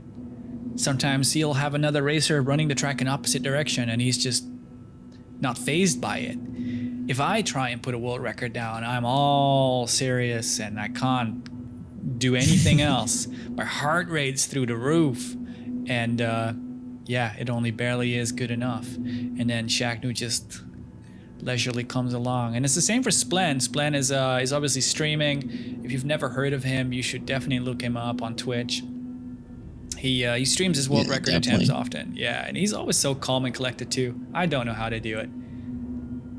Both of them calm and collected. Shacknu specifically, we may make fun of it sometimes. He has a very robotic style. It almost looks like he's written a macro to run a track. But that's of course a compliment, because it's just he's so precise with everything. It's like the exact opposite of me flying, right? I keep it loose, to a detrimental level, and then there's him just right on the mark every corner, rolling only exactly what is needed, keeping things super tight. He does a lot of Atmo ships, right? You'll basically oversteer and then let the TVI come back. He does that perfectly every time, drops it in smooth. It's a thing to watch for sure.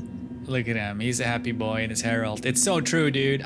You've once said it to me that I keep it so boring and clinical. Well, God, compared to him, I'm all over the place too. You couldn't be more right. It's something that is hard to learn. It's I think for him it's probably just natural. He's really found that optimal flow through Atmo, And I don't know where he gets it from. Don't know his history with gaming or racing gaming. We'll have to ask him one time. Yeah, definitely. Yeah, but like you mentioned before, he picked it up very quick, so very impressive the amount of, not necessarily time played, but just the actual calendar days that he's been a part of our racing and how good he's gotten. That's right.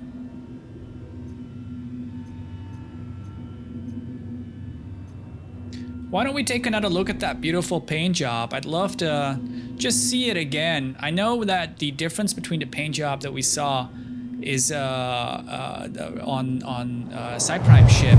That one was white with skulls, and this one is red. Like, this is these aren't decals that you put on yourself, right? Like, this is just part of the paint job. Yep, correct.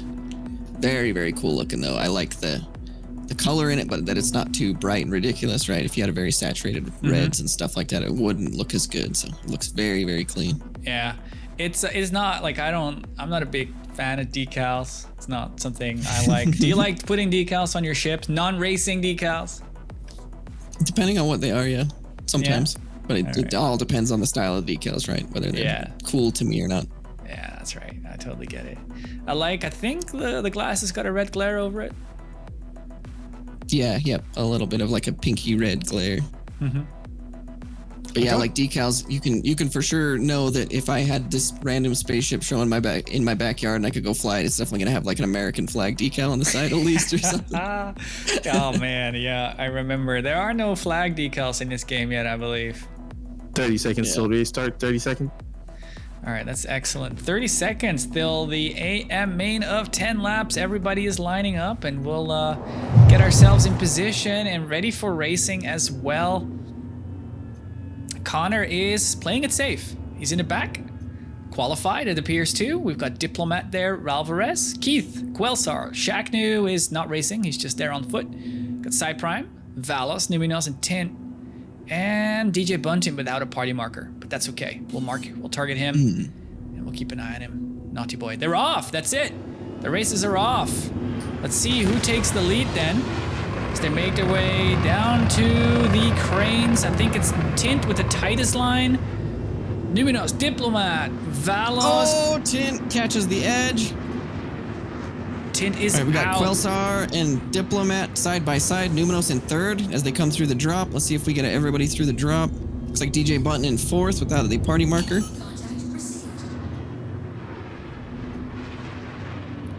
Yeah, Quelsar is through clean. Diplomat in second in the Buccaneer. So right now we've got... Let's have a look here. We've got Numinos in third. Can you believe it? Numinos in third in the Buccaneer, followed by Connor Riznik. We'll keep an eye on Quelsar. Connor with that completely from the back start has, of course, made his way around a lot of these guys. Quelsar leading, is sitting there with a pretty large lead going down the Skyway, coming into brake check. Oh, here comes Euro Trucker. About to overtake Diplo. Here comes Euro Trucker in reverse through the tightest section of the track. Can Quelsar make it through? He does. He makes it through pretty cleanly. Diplomat's going through. Numinos and Connor, they all make it through. It's a really tight battle for second place with Numinos in the lead of that battle, followed by Diplomat and Connor. Diplomat keeps it really tight as Numinos drifts a little wider. We see Diplomat turning his lights on for the first time. Connor in the chase, already with the lights on, and Numinos back on the chase too, as I believe we have our first place guy just coming across the finish. Quelsar with a time of 1 minute 45. There's Diplomat. Yeah, Quelsar with a big lead going into the cranes. Diplomat just ahead of Connor. Connor actually looks like he overtakes him leading into the cranes. Still Numinos in fourth.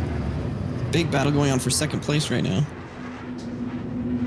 Quelsar with a really clean lead, you've said it. And yeah, Diplomat and Connor really tight. We'll watch them come past here.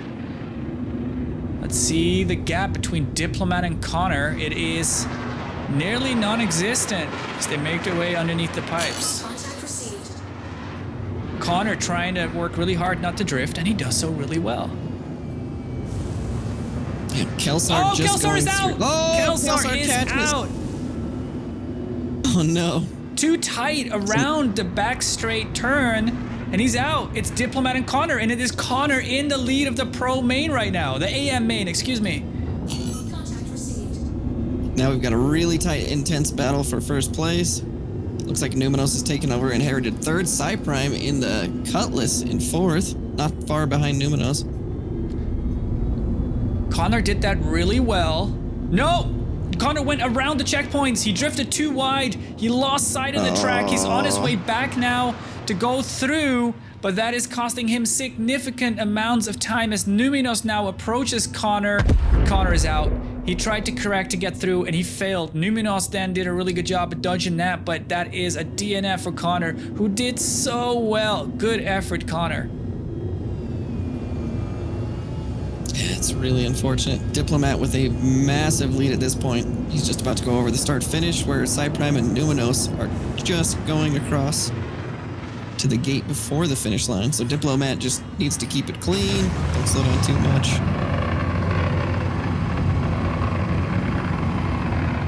Diplo heading into the drop right now. Make sure he gets it clean. Yeah, well, watch how he takes that drop with the Buccaneer. Trying to stop that drift, it can be really difficult if you're too fast, but looks like he's got a good control of his ship. Diplomat being one of the racers that admits he's not one of the fastest. Think he's on keyboard mouse and does a really good job at it for that. He actually went down the drop in a very interesting way, kept it really nose low and kind of just relied on verts and kind of doing a sideways slide. It was actually really, really slick. Interesting. Remind the audience of his performance in the Stanton Cup. Yeah, so Diplomat, apart from a lot of the other racers who had some impressive showings, but also had a lot of consistency DNFs, Diplomat has just been the champion of consistency so far. So he actually managed to lead the cup for, I believe it was the first 2 rounds, just based on pure consistency, finishing with consistently decent results every single race. So yeah, very, very talented guy at keeping his focus and not making big mistakes, that's for sure. Definitely one of the racers we've seen that's specifically known for having that knack for keeping it really clean. It really confused people, other racers, didn't it? They were all like, how is it that he was in the lead, but he only ever finished in 5th place 3 times, but I don't have more points? Yeah, because you blew up 2 out of 3 times, dude. You can't just put a good performance down once and expect to be in the lead. Consistency is so important. Yeah, absolutely. And that's the mark of a true champion. If you can run a really good pace, fight for wins when they're available, and then being willing to just keep it clean and maybe take an L, but have a consistent result when you're not quite on the pace of your competition. Mm-hmm. So we're lacking some lap data at the moment. We'll have to look into that. I think we're on lap 4. Yeah, it could be somewhere around there. Yeah, again, unfortunately, we're not quite getting our lap data, but yeah, we're either on, I believe we're on lap 4. Yeah, that makes sense. Diplomat's keeping it real clean. With a time of 5 minutes and 23 when he crossed the checkpoint, the start finish, and Cyprime in second in the Cutlass with a 5:51, so about 20 seconds behind. Cyprime actually handling the drop really well there in the Cutlass. Also, he kept it really, really tight, and then just relied on the big old chonky verts on the Cutlass to keep his altitude going down the drop. Here comes Diplomat. Down through the tunnels. And on his way to homeward bound. When he crosses the finish line, he'll be about halfway through the race. Keeping it consistent. He easily avoids Euro Trucker and the Caterpillar there. Homeward bound is about as wide as it gets. Definitely a good spot to come up on the Caterpillar if you're the racer.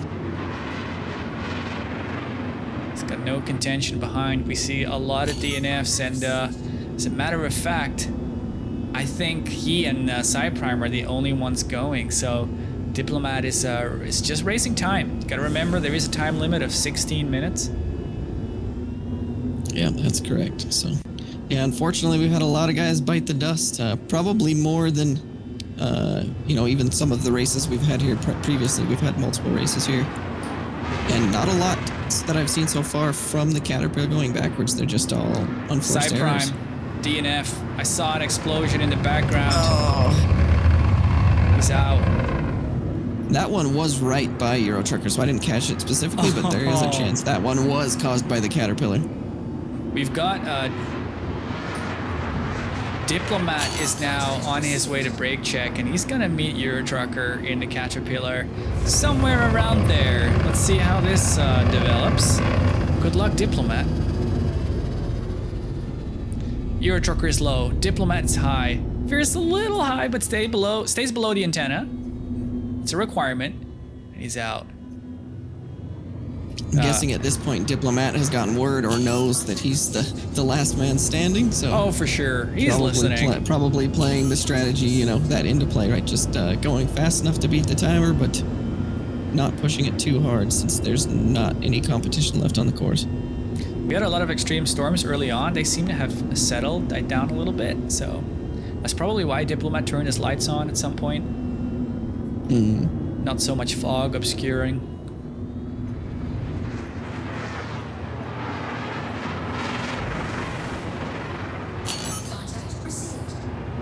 Diplomat coming to the cranes here once again.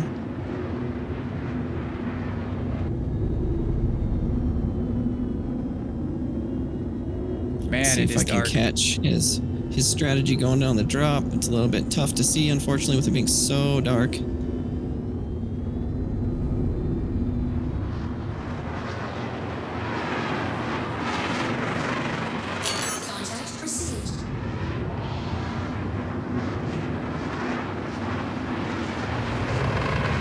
Through under pressure, nice and clean.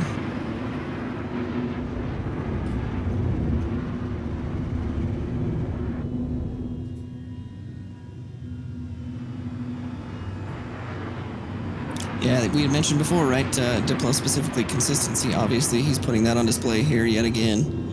But that's something that comes a little bit difficult to newer racers too, right? Learning how to manage being ultra consistent, every single time and through these longer races. So that'll definitely be something that people can pick up on. Obviously, Shacknew's pretty dang consistent as well too, right? So I'm sure that will be a topic of focus during the racing school sessions. Absolutely. We're getting some gorgeous angles from Double J and Infused as we wait for Diplomat to hit the final turn here. Lots of corpses sitting around it. There he is, and through. It's always funny how it turns into a display when you only have a single racer left. What's interesting to note, though, is that he can't slow down. Buccaneer especially, to make it in 16 minutes, in 10 laps, you have to push. You can only push. I'd actually be curious to see what the fastest Buccaneer lap time we've got yet. If it technically is even possible to completely finish this one out. Oh no! Oh! Diplomat collides with Euro Trucker in the drop. That will hurt. I'm positive Diplomat had no idea the Caterpillar was there, right? Came around the corner to, do the same strategy, and unfortunately there was a gigantic blockage there. Caterpillar 1, Buccaneer 0. That will have hurt. Today, on this pirate racing event day, we see 0 winners for the AM main. Or could we say we see 1 winner? It is the pirate Caterpillar running the track in reverse. RIP. What a surprise. I think an event related to pirates and everyone just ends up dead. That's kind of how it goes. Diplomat, my condolences. Did you see it coming? Actually, I didn't see anything. It was so dark. It's a miracle I didn't hit anything else on the track. I got a question for you, Diplomat. How do caterpillars taste? Well, what do they say? You see the light at the end of the tunnel, or should I say the front hanger? It's a good protein source at least, though, so that's a positive. Yeah, and it's my debut with Buccaneer as well, and I can happily report that I won't be returning anytime soon. So Did you say you won't be returning it, or you won't be returning? Oh, I won't be returning with the Buccaneer, that's for sure. Yeah. You don't like it? I mean, it's so heavy. I thought, you know, this thing looks nimble, it looks fast. It has to be a winner, right? So ignorant to what we've done previously in the Crux Cup with the Herald and stuff like that, I thought, you know, it has to be the better option, right? Right. Yeah, that's fair enough. I totally get you on that. God, man, we thought you had it in bag, didn't we, Osashis? Yeah. I didn't see that coming necessarily, but that just seemed like a perfectly timed situation where I'm sure you were blind to it, come around that corner on the drop, which is tricky as it is. And hello, Caterpillar. So yeah, it's just kind of luck of the draw. I was just looking for some lights, which was down there, because someone was lighting up the area. I was like, oh, there's some lights down there. And it turned out it was the Caterpillar. Oh, so. Man, that's painful. Did you see Data Machine standing in the front hangar by any chance? I mean, if he was there, I'm sure he's dead by now. He was definitely there. He was waving at you. But, oh man, that's painful. Good thing you already have an AM Racer tag, a Pro Racer tag, a Race Winner tag, and a Cup Round Winner tag. So there's not too much lost. And he was the furthest coming Bucky, no? Well, depending on how the one Bucky we have in the Pro Main. Actually, I think that might already, yeah. No, you're good. Yeah, that's a good one. We have Neojet, right, in the Bucky, who might still beat you yet, Diplo. Yeah, I'm excited to see it. I mean, all credits to him if he can manage to get that thing in the finish before the Caterpillar eats him. Yeah, he needs at least 7 laps to beat you. So you have a chance. So good luck. And as always, it's a pleasure to watch you race. It's unfortunate you couldn't make it to the end. Yeah, it's all part of the game, but it was a lot of fun. So thank you guys for throwing this thing together. As always, absolutely. Thank you. That was exciting, man. I enjoyed that. I'm kind of happy, kind of secretly happy that we got ourselves a Caterpillar casualty. Yeah, and unfortunately, the way it works out, right? If everybody goes down and there's just one person left for a long period of time, that's not the most exciting thing. So instead, we get a very exciting Caterpillar collision. So yeah, dude, I'll take it. Yeah, exactly. I'll take it. We got lots of Reliance out here filming all the action for you today as we wait for the Pro Main to be set up. We've got about 10 minutes for that. We've got Double J and Infused filming. We've got, of course, yourself with Sasha's. How are you feeling in the Reliant? I mentioned it before. I'm not a big fan of how this thing flies. It does some weird behavior, but it's got just such a great canopy for filming. So obviously, party markers are very important for us to be able to actually see who's who and track what's going on with the ships being so small and far away, even if you try to get real close. There's nothing wrong with it, dude. You just got to stop flying vertical. Yeah, maybe that's a trick. Just got to strafe that girl. We'll try it. Strafe and stay low. Which one are you flying today? Oh, just the stock. I didn't think to take time to throw anything on here. No, that's the which variant of the Reliant? Is it the core? Oh, this is the core. Yep. Infuse saying in chat, I want my drones for my Carrack. Oh my I can't agree more about drones. Hell yeah, dude. Can't wait for drones. I can't wait to talk about drones. I have so many things to say about drones.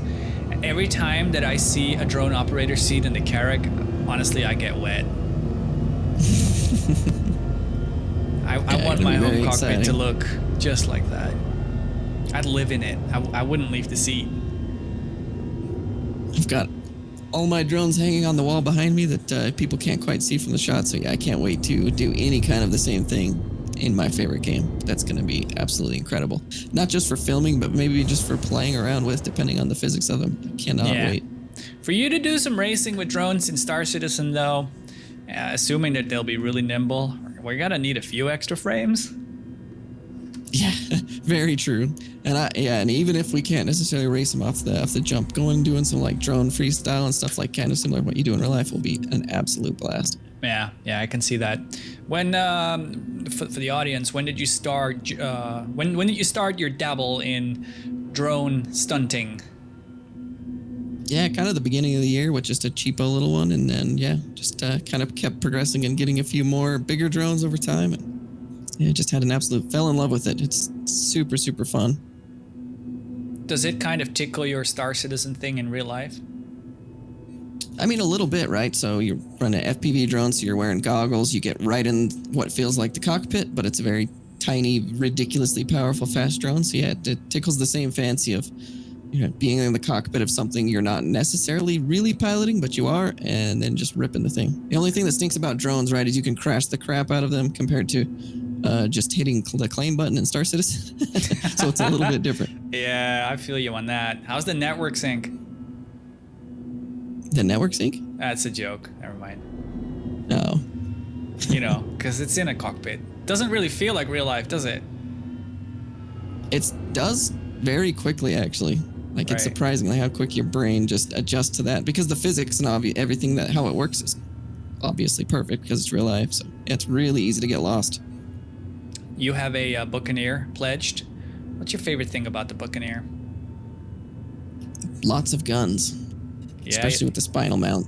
You like the big one on top? Well, this just the silhouette of it and the feeling, everything. Like you mentioned, it's very Drake still, right? Loose cables, stuff like that. But it also has this just really cool kind of starfighter-y, Star Wars-y silhouette.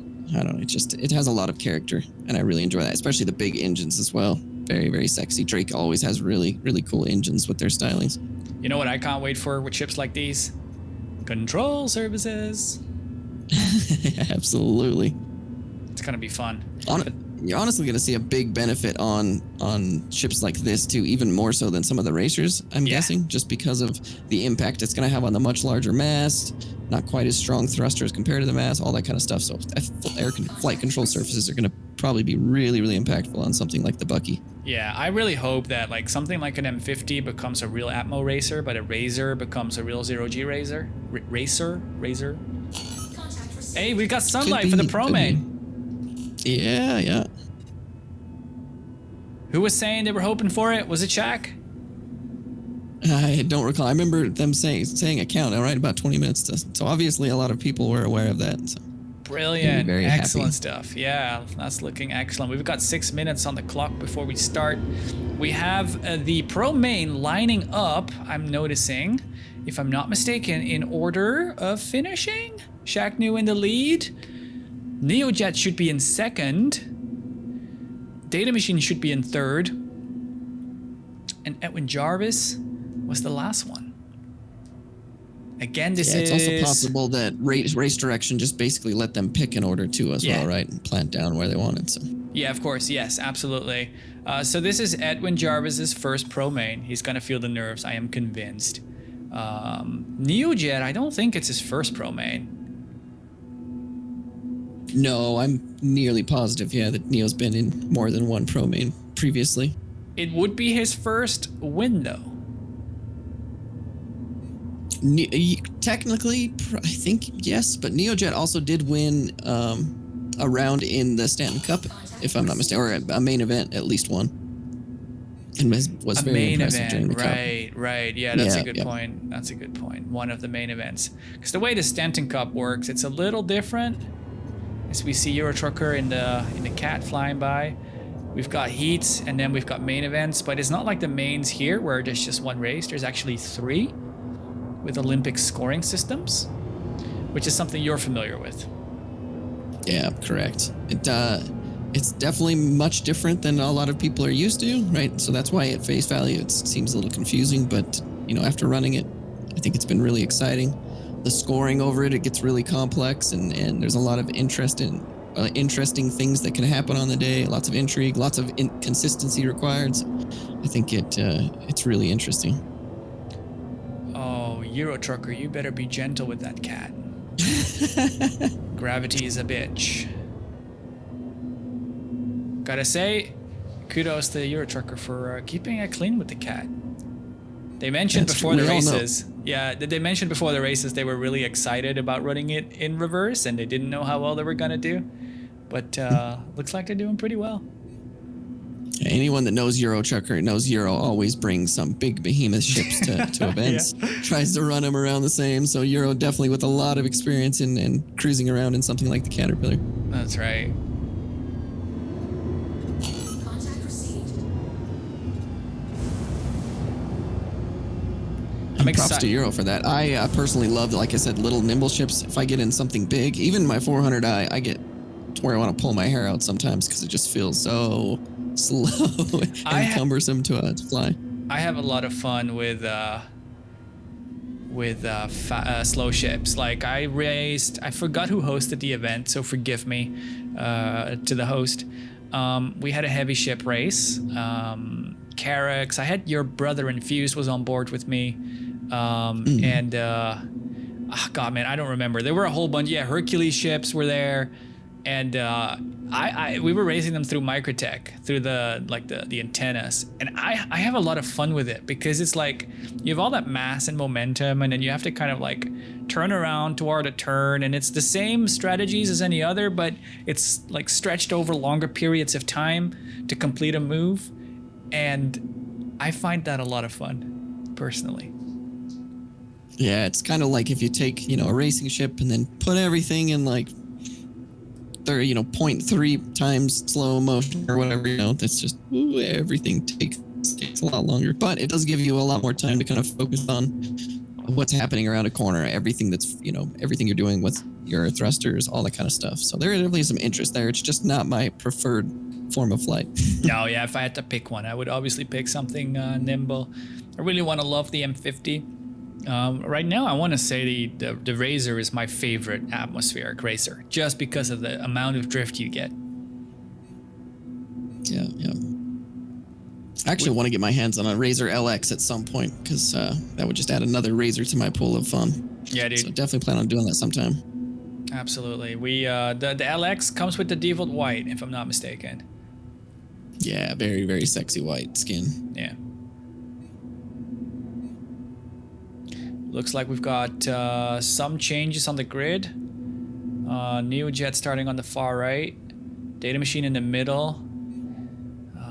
And Edwin behind. Here's an interesting one for Edwin. What is his strategy? Because he is in a Herald. He'll be faster than Neo off the line. But he's a little further back. So how is he going to avoid Neo going through the cranes? It's going to be an interesting one to see the lines they pick and the altitudes as well. It's a big one. Yeah. Definitely. If I was one of these guys starting at any of these times, right, I would try to kind of be a little bit variable on how low or high I'm taking off during this first stretch, and then you can kind of make choices as you're going into the cranes. Because if you just, launch off to kind of what the level everyone else is being, you're just missing out on a lot of opportunity to avoid potential collisions, right? So sometimes you have to take not necessarily the fastest route when you're in a live race, because that's going to avoid trouble for you. Yeah, absolutely. It'll be interesting which heading to take off the line too. Yeah. You want to not merge. Shacknew here actually taking the wide line in, right? Not necessarily the tight line into turn one. So that'll be interesting to see how that plays out also. Absolutely. Well, we're ready then for the pro race of today, of the pirate racing event. And this race will determine the winner of the Cutlass Black, with skulls and crossbones paint job. LTI and game package too. Really cool. Courtesy of CIG. And they're off. One of those. Shacknew, no motion. You said it. Robotic, right? Took off, doesn't turn. We see some adjustments for the others. Neo quickly lost out on the lead, in last place now. No surprise. Shacknew, so quick. Edmund and Jarvis really close. There comes Data Euro, overtaking and he hits Data Machine and Neojet are out. Oh, Euro Trucker in the Caterpillar eats two more racers so early on too. And we're about to watch a race. It's gonna be quite boring. We're gonna watch Shacknew gap Edwin like crazy. It's my prediction.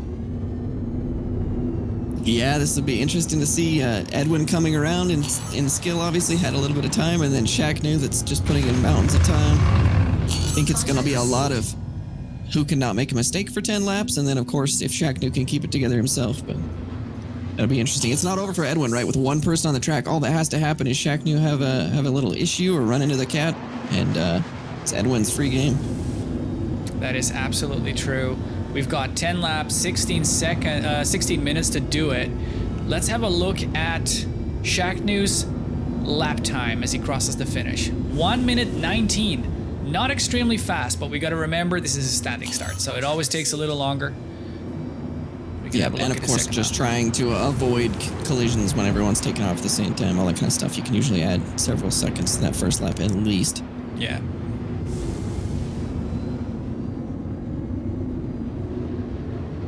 I can't believe we saw the reverse Caterpillar so early on take out a pro racers. How?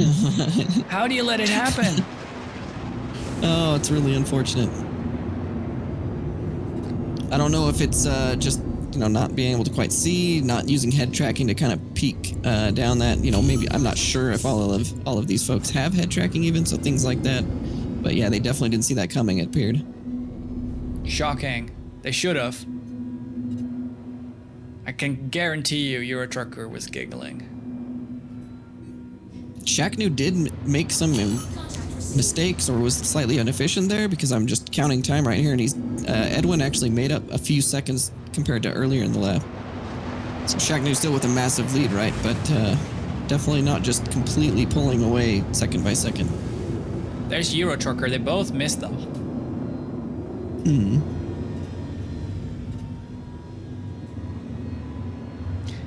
I want to keep an eye. I'm gonna focus on Shaqnu here, who is currently rolled to the left. So we're gonna watch his strategy. He's still currently rolled to the left.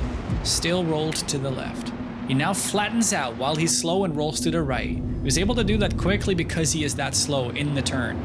So he's rolling right like a normal turn here. Does he flatten out? He does flatten out. Really using the slow speeds to quickly flip his ship the other way. So roll to the left here in the left turn. Let's see if he flattens out over time here. He probably will keep it sideways because brake check is also a left turn. And then let's see what he does through the tunnel. He's approaching Euro Trucker now. That's an easy miss.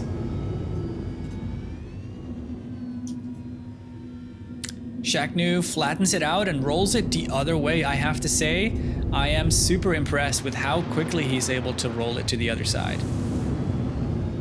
Yeah, and definitely like maximizing boost, but I think obviously using boost smartly there in some of these corners. So yeah, very, very interesting how well he's able to throw that thing around. You know what's funny? The Herald, normally you try to boost on the straights, really optimize the boost usage, and just accept that you're slow through the turns. But on a track like this, maybe that's not the best strategy. Maybe you do use it on the turns where you're flipping around. Yeah, and I haven't taken a Herald out here to actually try this, get some boost timings, and he stalls! Oh, Shaqnu clipped! Oh, he's still going though. He looks like he's still alive. Okay, I don't know if he took any damage from that. Yeah, he did hit. He did clip, I believe, on the inside there, but wasn't able to recover. Brilliant. It looked to me like he stalled. Again, the same way I was talking to Data Machine, but I'm not sure. Yeah, it could be networking, right? But on my side, there was like an obvious stop and then pitch down, kind of jarring. So it looked like a clip, but yeah, it may have just been a really vicious stall. Both our racers, again, avoided Euro Trucker. Again, kudos to Edwin Jarvis for keeping it together. And he is by no means slow. So easy to fight up against Shaqnu and think that you're slow, but then you just have to remember how fast he really is.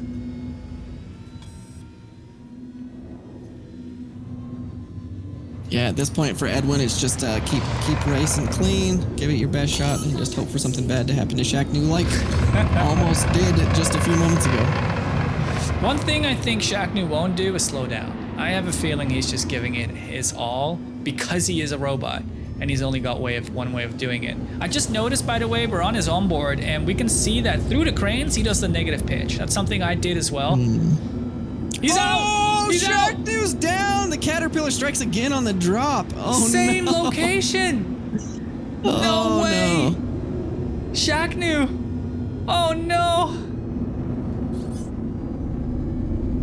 So Edwin doing exactly what we just mentioned, right? Keeping it clean, hoping for something bad, and now Edwin Jarvis has a perfect opportunity to take this pro main win. I think we were kind of struck, lost for words. I just don't understand how. I guess when you're going through the drop, you're so focused just on the drop. You can't go anywhere. Maybe even you're collected by the caterpillar. Yeah, that's the problem. The drop in virtually every ship, right? But especially these kind of quirky ones is super, super difficult to keep it consistent and clean, even for a really good racer. So you have so much focus on just executing that corner. It's just easy for that caterpillar coming around to get right up there and bite you. Contact received. Contact received. Oh man. Edwin is coming up on Euro Trucker now in a very nasty location. No, easy miss, easy miss. All right. I'm imagining that's going to be included in lesson 1 of racing school now is watch out for things with lots of legs and fur on them because they're not great. Dude, that is so true. I think while we're watching Edwin and the race unfold, we can probably take a second to talk to Shaqnu and find out exactly how he experienced that. Shaqnu, why don't you tell us? Well, first of all, I'm so sorry that it happened. What did you see?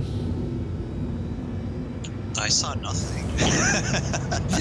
I think I was too laser. So the lap prior, I went too slow going down on that drop, and I actually rolled out of control, and that freaked me out. So on this lap, I was like, okay, I'll just take it wider and faster. And I was so focused on maintaining my speed to not lose my roll that I just completely ignored Euro Trucker's nameplate, and I guess he was there, and I just didn't see him. Yeah, I just got tunnel visioned way too much. So the first that's time. Unfortunate. We were. Sorry, go ahead. Go ahead. Nope. We were thinking the first time, that you had maybe clipped. At least I was, but apparently just a really vicious stall, huh? Yeah, I guess so. Yeah, I was gonna say the same thing, man. It's happening to everybody, sorry, I'm watching Euro Trucker go around beautifully. Honestly, setting giving us a really nice display. It's when you roll left down into that dip, it freaks you out when it happens, right?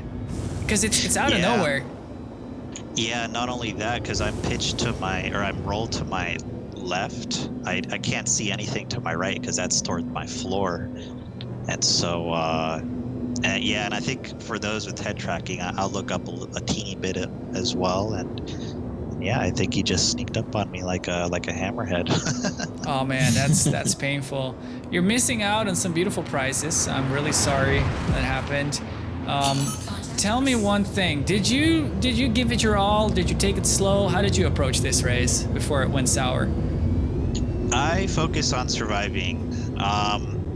When I heard 2 explosions behind me in the very beginning, I was like, okay, that's half the competition. I'm just gonna take it easy. But I think I was taking it too easy. And so when I was practicing, the rolling out of control, that was never an issue for me. But on this one, I think I was taking it slower than what I was used to, and I was fighting that roll issue more, and that kind of threw me off. So were you boosting when it happened? Yeah, I'd boost, and I would try to use my strafe or my lateral thrusters as well to compensate. What and it worked most of the time. Yeah, seriously. It doesn't have laterals. Oh damn. That's my placebo laterals then. This was your first time, if I'm not mistaken, running the Herald? Yep. Yeah, we were talking about that earlier. Would you run it again? Yeah, I'd run it again. It's not a bad ship. It's fast. You can't treat it like the other ships. You gotta treat it like a dragster. Yeah, that's right. Yeah, definitely. I know a lot of people complained about the P-72 Archimedes at New Babbage, but yeah, it just flies differently. Once you get used to that, it's not too bad. So yeah. Ty, that's a good one. pre-P72, no, sorry, pre-P52 Nerve. What ship was faster, P52 or Herald? Harold was still faster in a straight line, yeah. So could it have been a sleeper all that time and we just didn't know it? Possibly, yeah, I'd say possibly, for sure. But I mean, like what these guys are doing right now with this, what we've seen some others do with the Herald and these, specifically cornering, is probably a little bit more impressive than some of us that flew the ship earlier, right, really anticipated. So, yeah. Been mostly just impressed by that, how much performance they're squeezing out of these. Yeah, excellent point. Edwin's making it look easy at this point. Yeah, absolutely. My own personal not digging into it is just because I do not like flying it, so I just never bothered to take the time to try it out, but obviously maybe should have. How can you not enjoy flying a chair strapped to a rocket? Yeah, it's like the Mr. Bean, chair on the top, controlling it with the ropes and the stuff, but instead of a little European car, it's just a rocket. Yeah, dude, it's great. Look at all these corpses sitting on the track too. We've got 12 minutes on the clock, so a few more laps to go.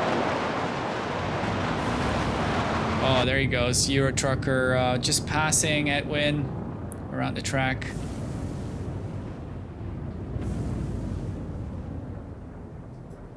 Yeah, this is just a great time for Edwin Jarvis to just showcase his skills now, right? All the focus is on him and showcase what he can do, which is right now just run really quick, consistent laps. You're not wrong.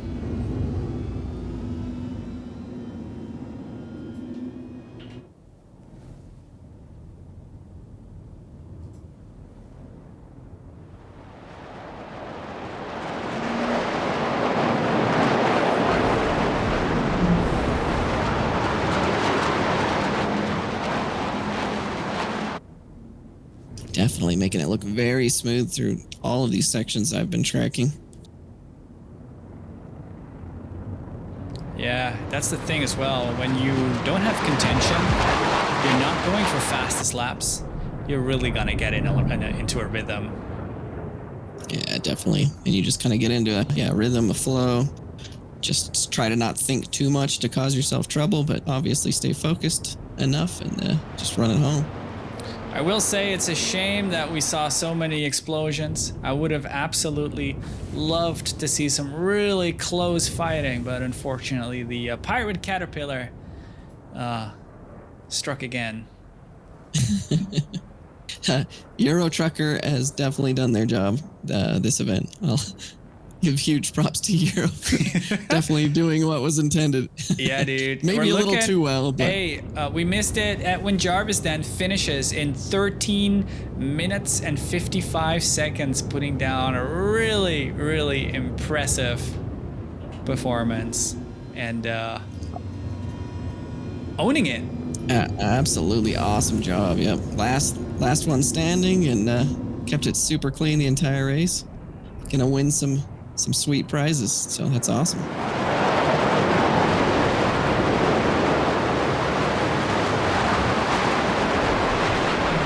Big congratulations. I think we best go and take a chat with Edwin and congratulate him on his well-deserved prize. Definitely. And don't forget, dude, his very first pro main win. Yeah, that will be a race win. The first time qualifying for a pro main, the first time, and you win it, Edwin Jarvis. Congratulations. That was nerve-wracking. I can imagine. Yeah, you did exactly what you needed to do, 100%. There was a couple times there with all the corpses scattered around the track. I came around a corner, saw a fake corpse, and kind of gave me a jump, freaked out a little bit, but yeah, that felt super good. So you were chasing down Shaqnu for the first third of that race. What was your strategy at that point? Were you just hauling ass, giving it your all? No, I was going for consistency for sure. I knew Shaq would pull away regardless if I Do you remember we had a conversation just a little bit ago? I was saying to you, you can have second. Yeah. You did one better. How quickly the tables turn, eh, Shaq?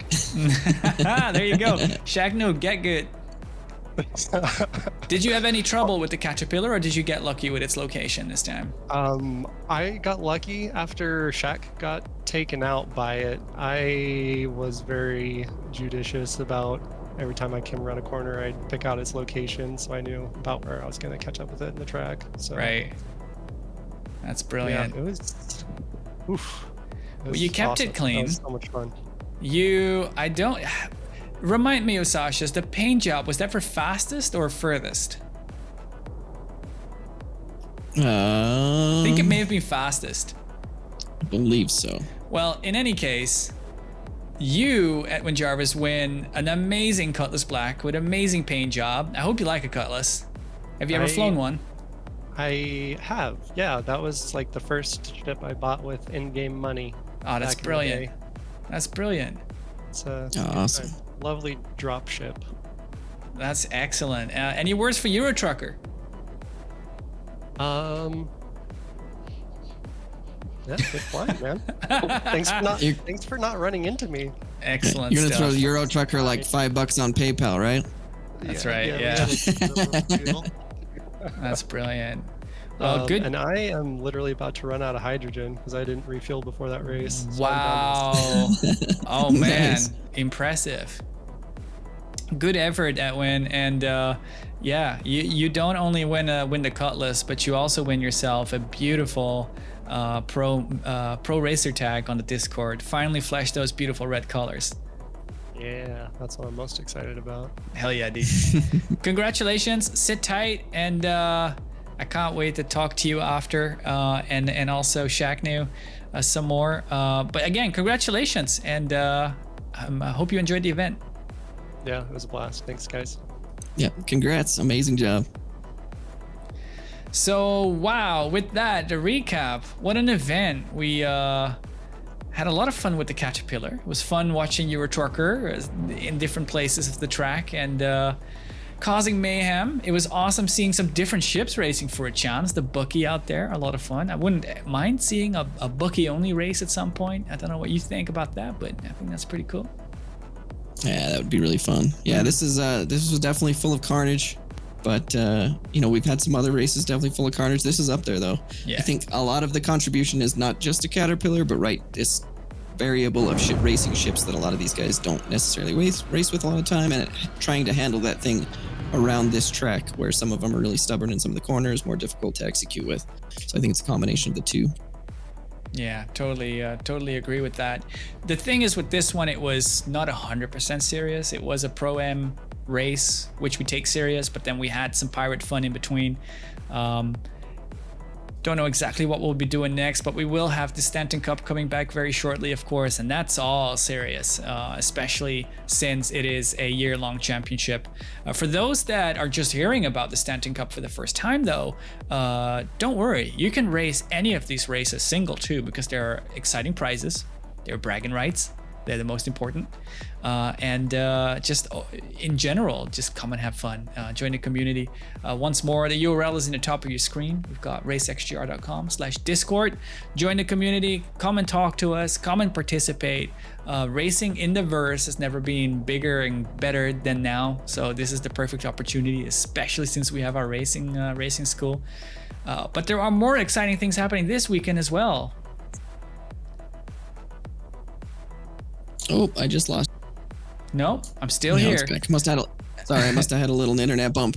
Yeah, so those of you guys don't know, CitizenCon is of course tomorrow. Hopefully everyone knows, because there's lots of hype, just like there always is with CitizenCon. That's right. And then the instant that CitizenCon ends, we will be doing a partnered race with Atmo Esports. So it will be on live on their channel, twitch.tv/Atmo Esports, where there will be some ground racing action at Microtech. And obviously some cool, quirky surprise things as well. So yeah, definitely come check it out after CitizenCon tomorrow. Lots of fun content to either participate or watch tomorrow. Yeah, I can't wait to be a part of that and commentate as well. Super excited. I always like going to Microtech and to do some ground racing commentary for a change. I think that's a first for us, no? the first in a long time since maybe race 1 where we did like Metro Loop commentary. At least you did. Yeah, so, that doesn't really this count. will be very different. Yeah, this is gonna be about a lot of fun, and it's fun being a part of Atmos production, and just banding together in general and having fun. Yeah, I'm really looking forward to it. Taking a little step back, we've got a watch party as well for the CitizenCon, so I'm excited for that. So if you want to come and chill with us on the XGR Discord, be a part of the community and watch it together, and learn all about master modes, which we're very curious to learn about. Come and join us. Again, join the Discord and we'll be live in voice, and we can all hang out together as we watch and absorb all of the beautiful content CIG has prepared. Any last words? Always a lot of really interesting panels and content with CitizenCon every single year since I've started watching it. So I expect this to be no different, whether it's racing specific stuff or just general game stuff. But yeah, really excited to see it. Yeah. Other than that, thanks everyone for showing up and providing us one crazy show, and great job to everybody who raced. Generally, right? We had a few guys that had some bad luck. A lot of guys that had some bad luck, but a lot great of job guys. nonetheless. Yeah, dude, absolutely. Again, subscribe to the Twitch, keep an eye out on it, join the Discord, and you'll be in the know for our next event. So for now, thank you so much for joining. I hope you enjoyed it, and we will catch you next time. 07. Yep. See you guys next time.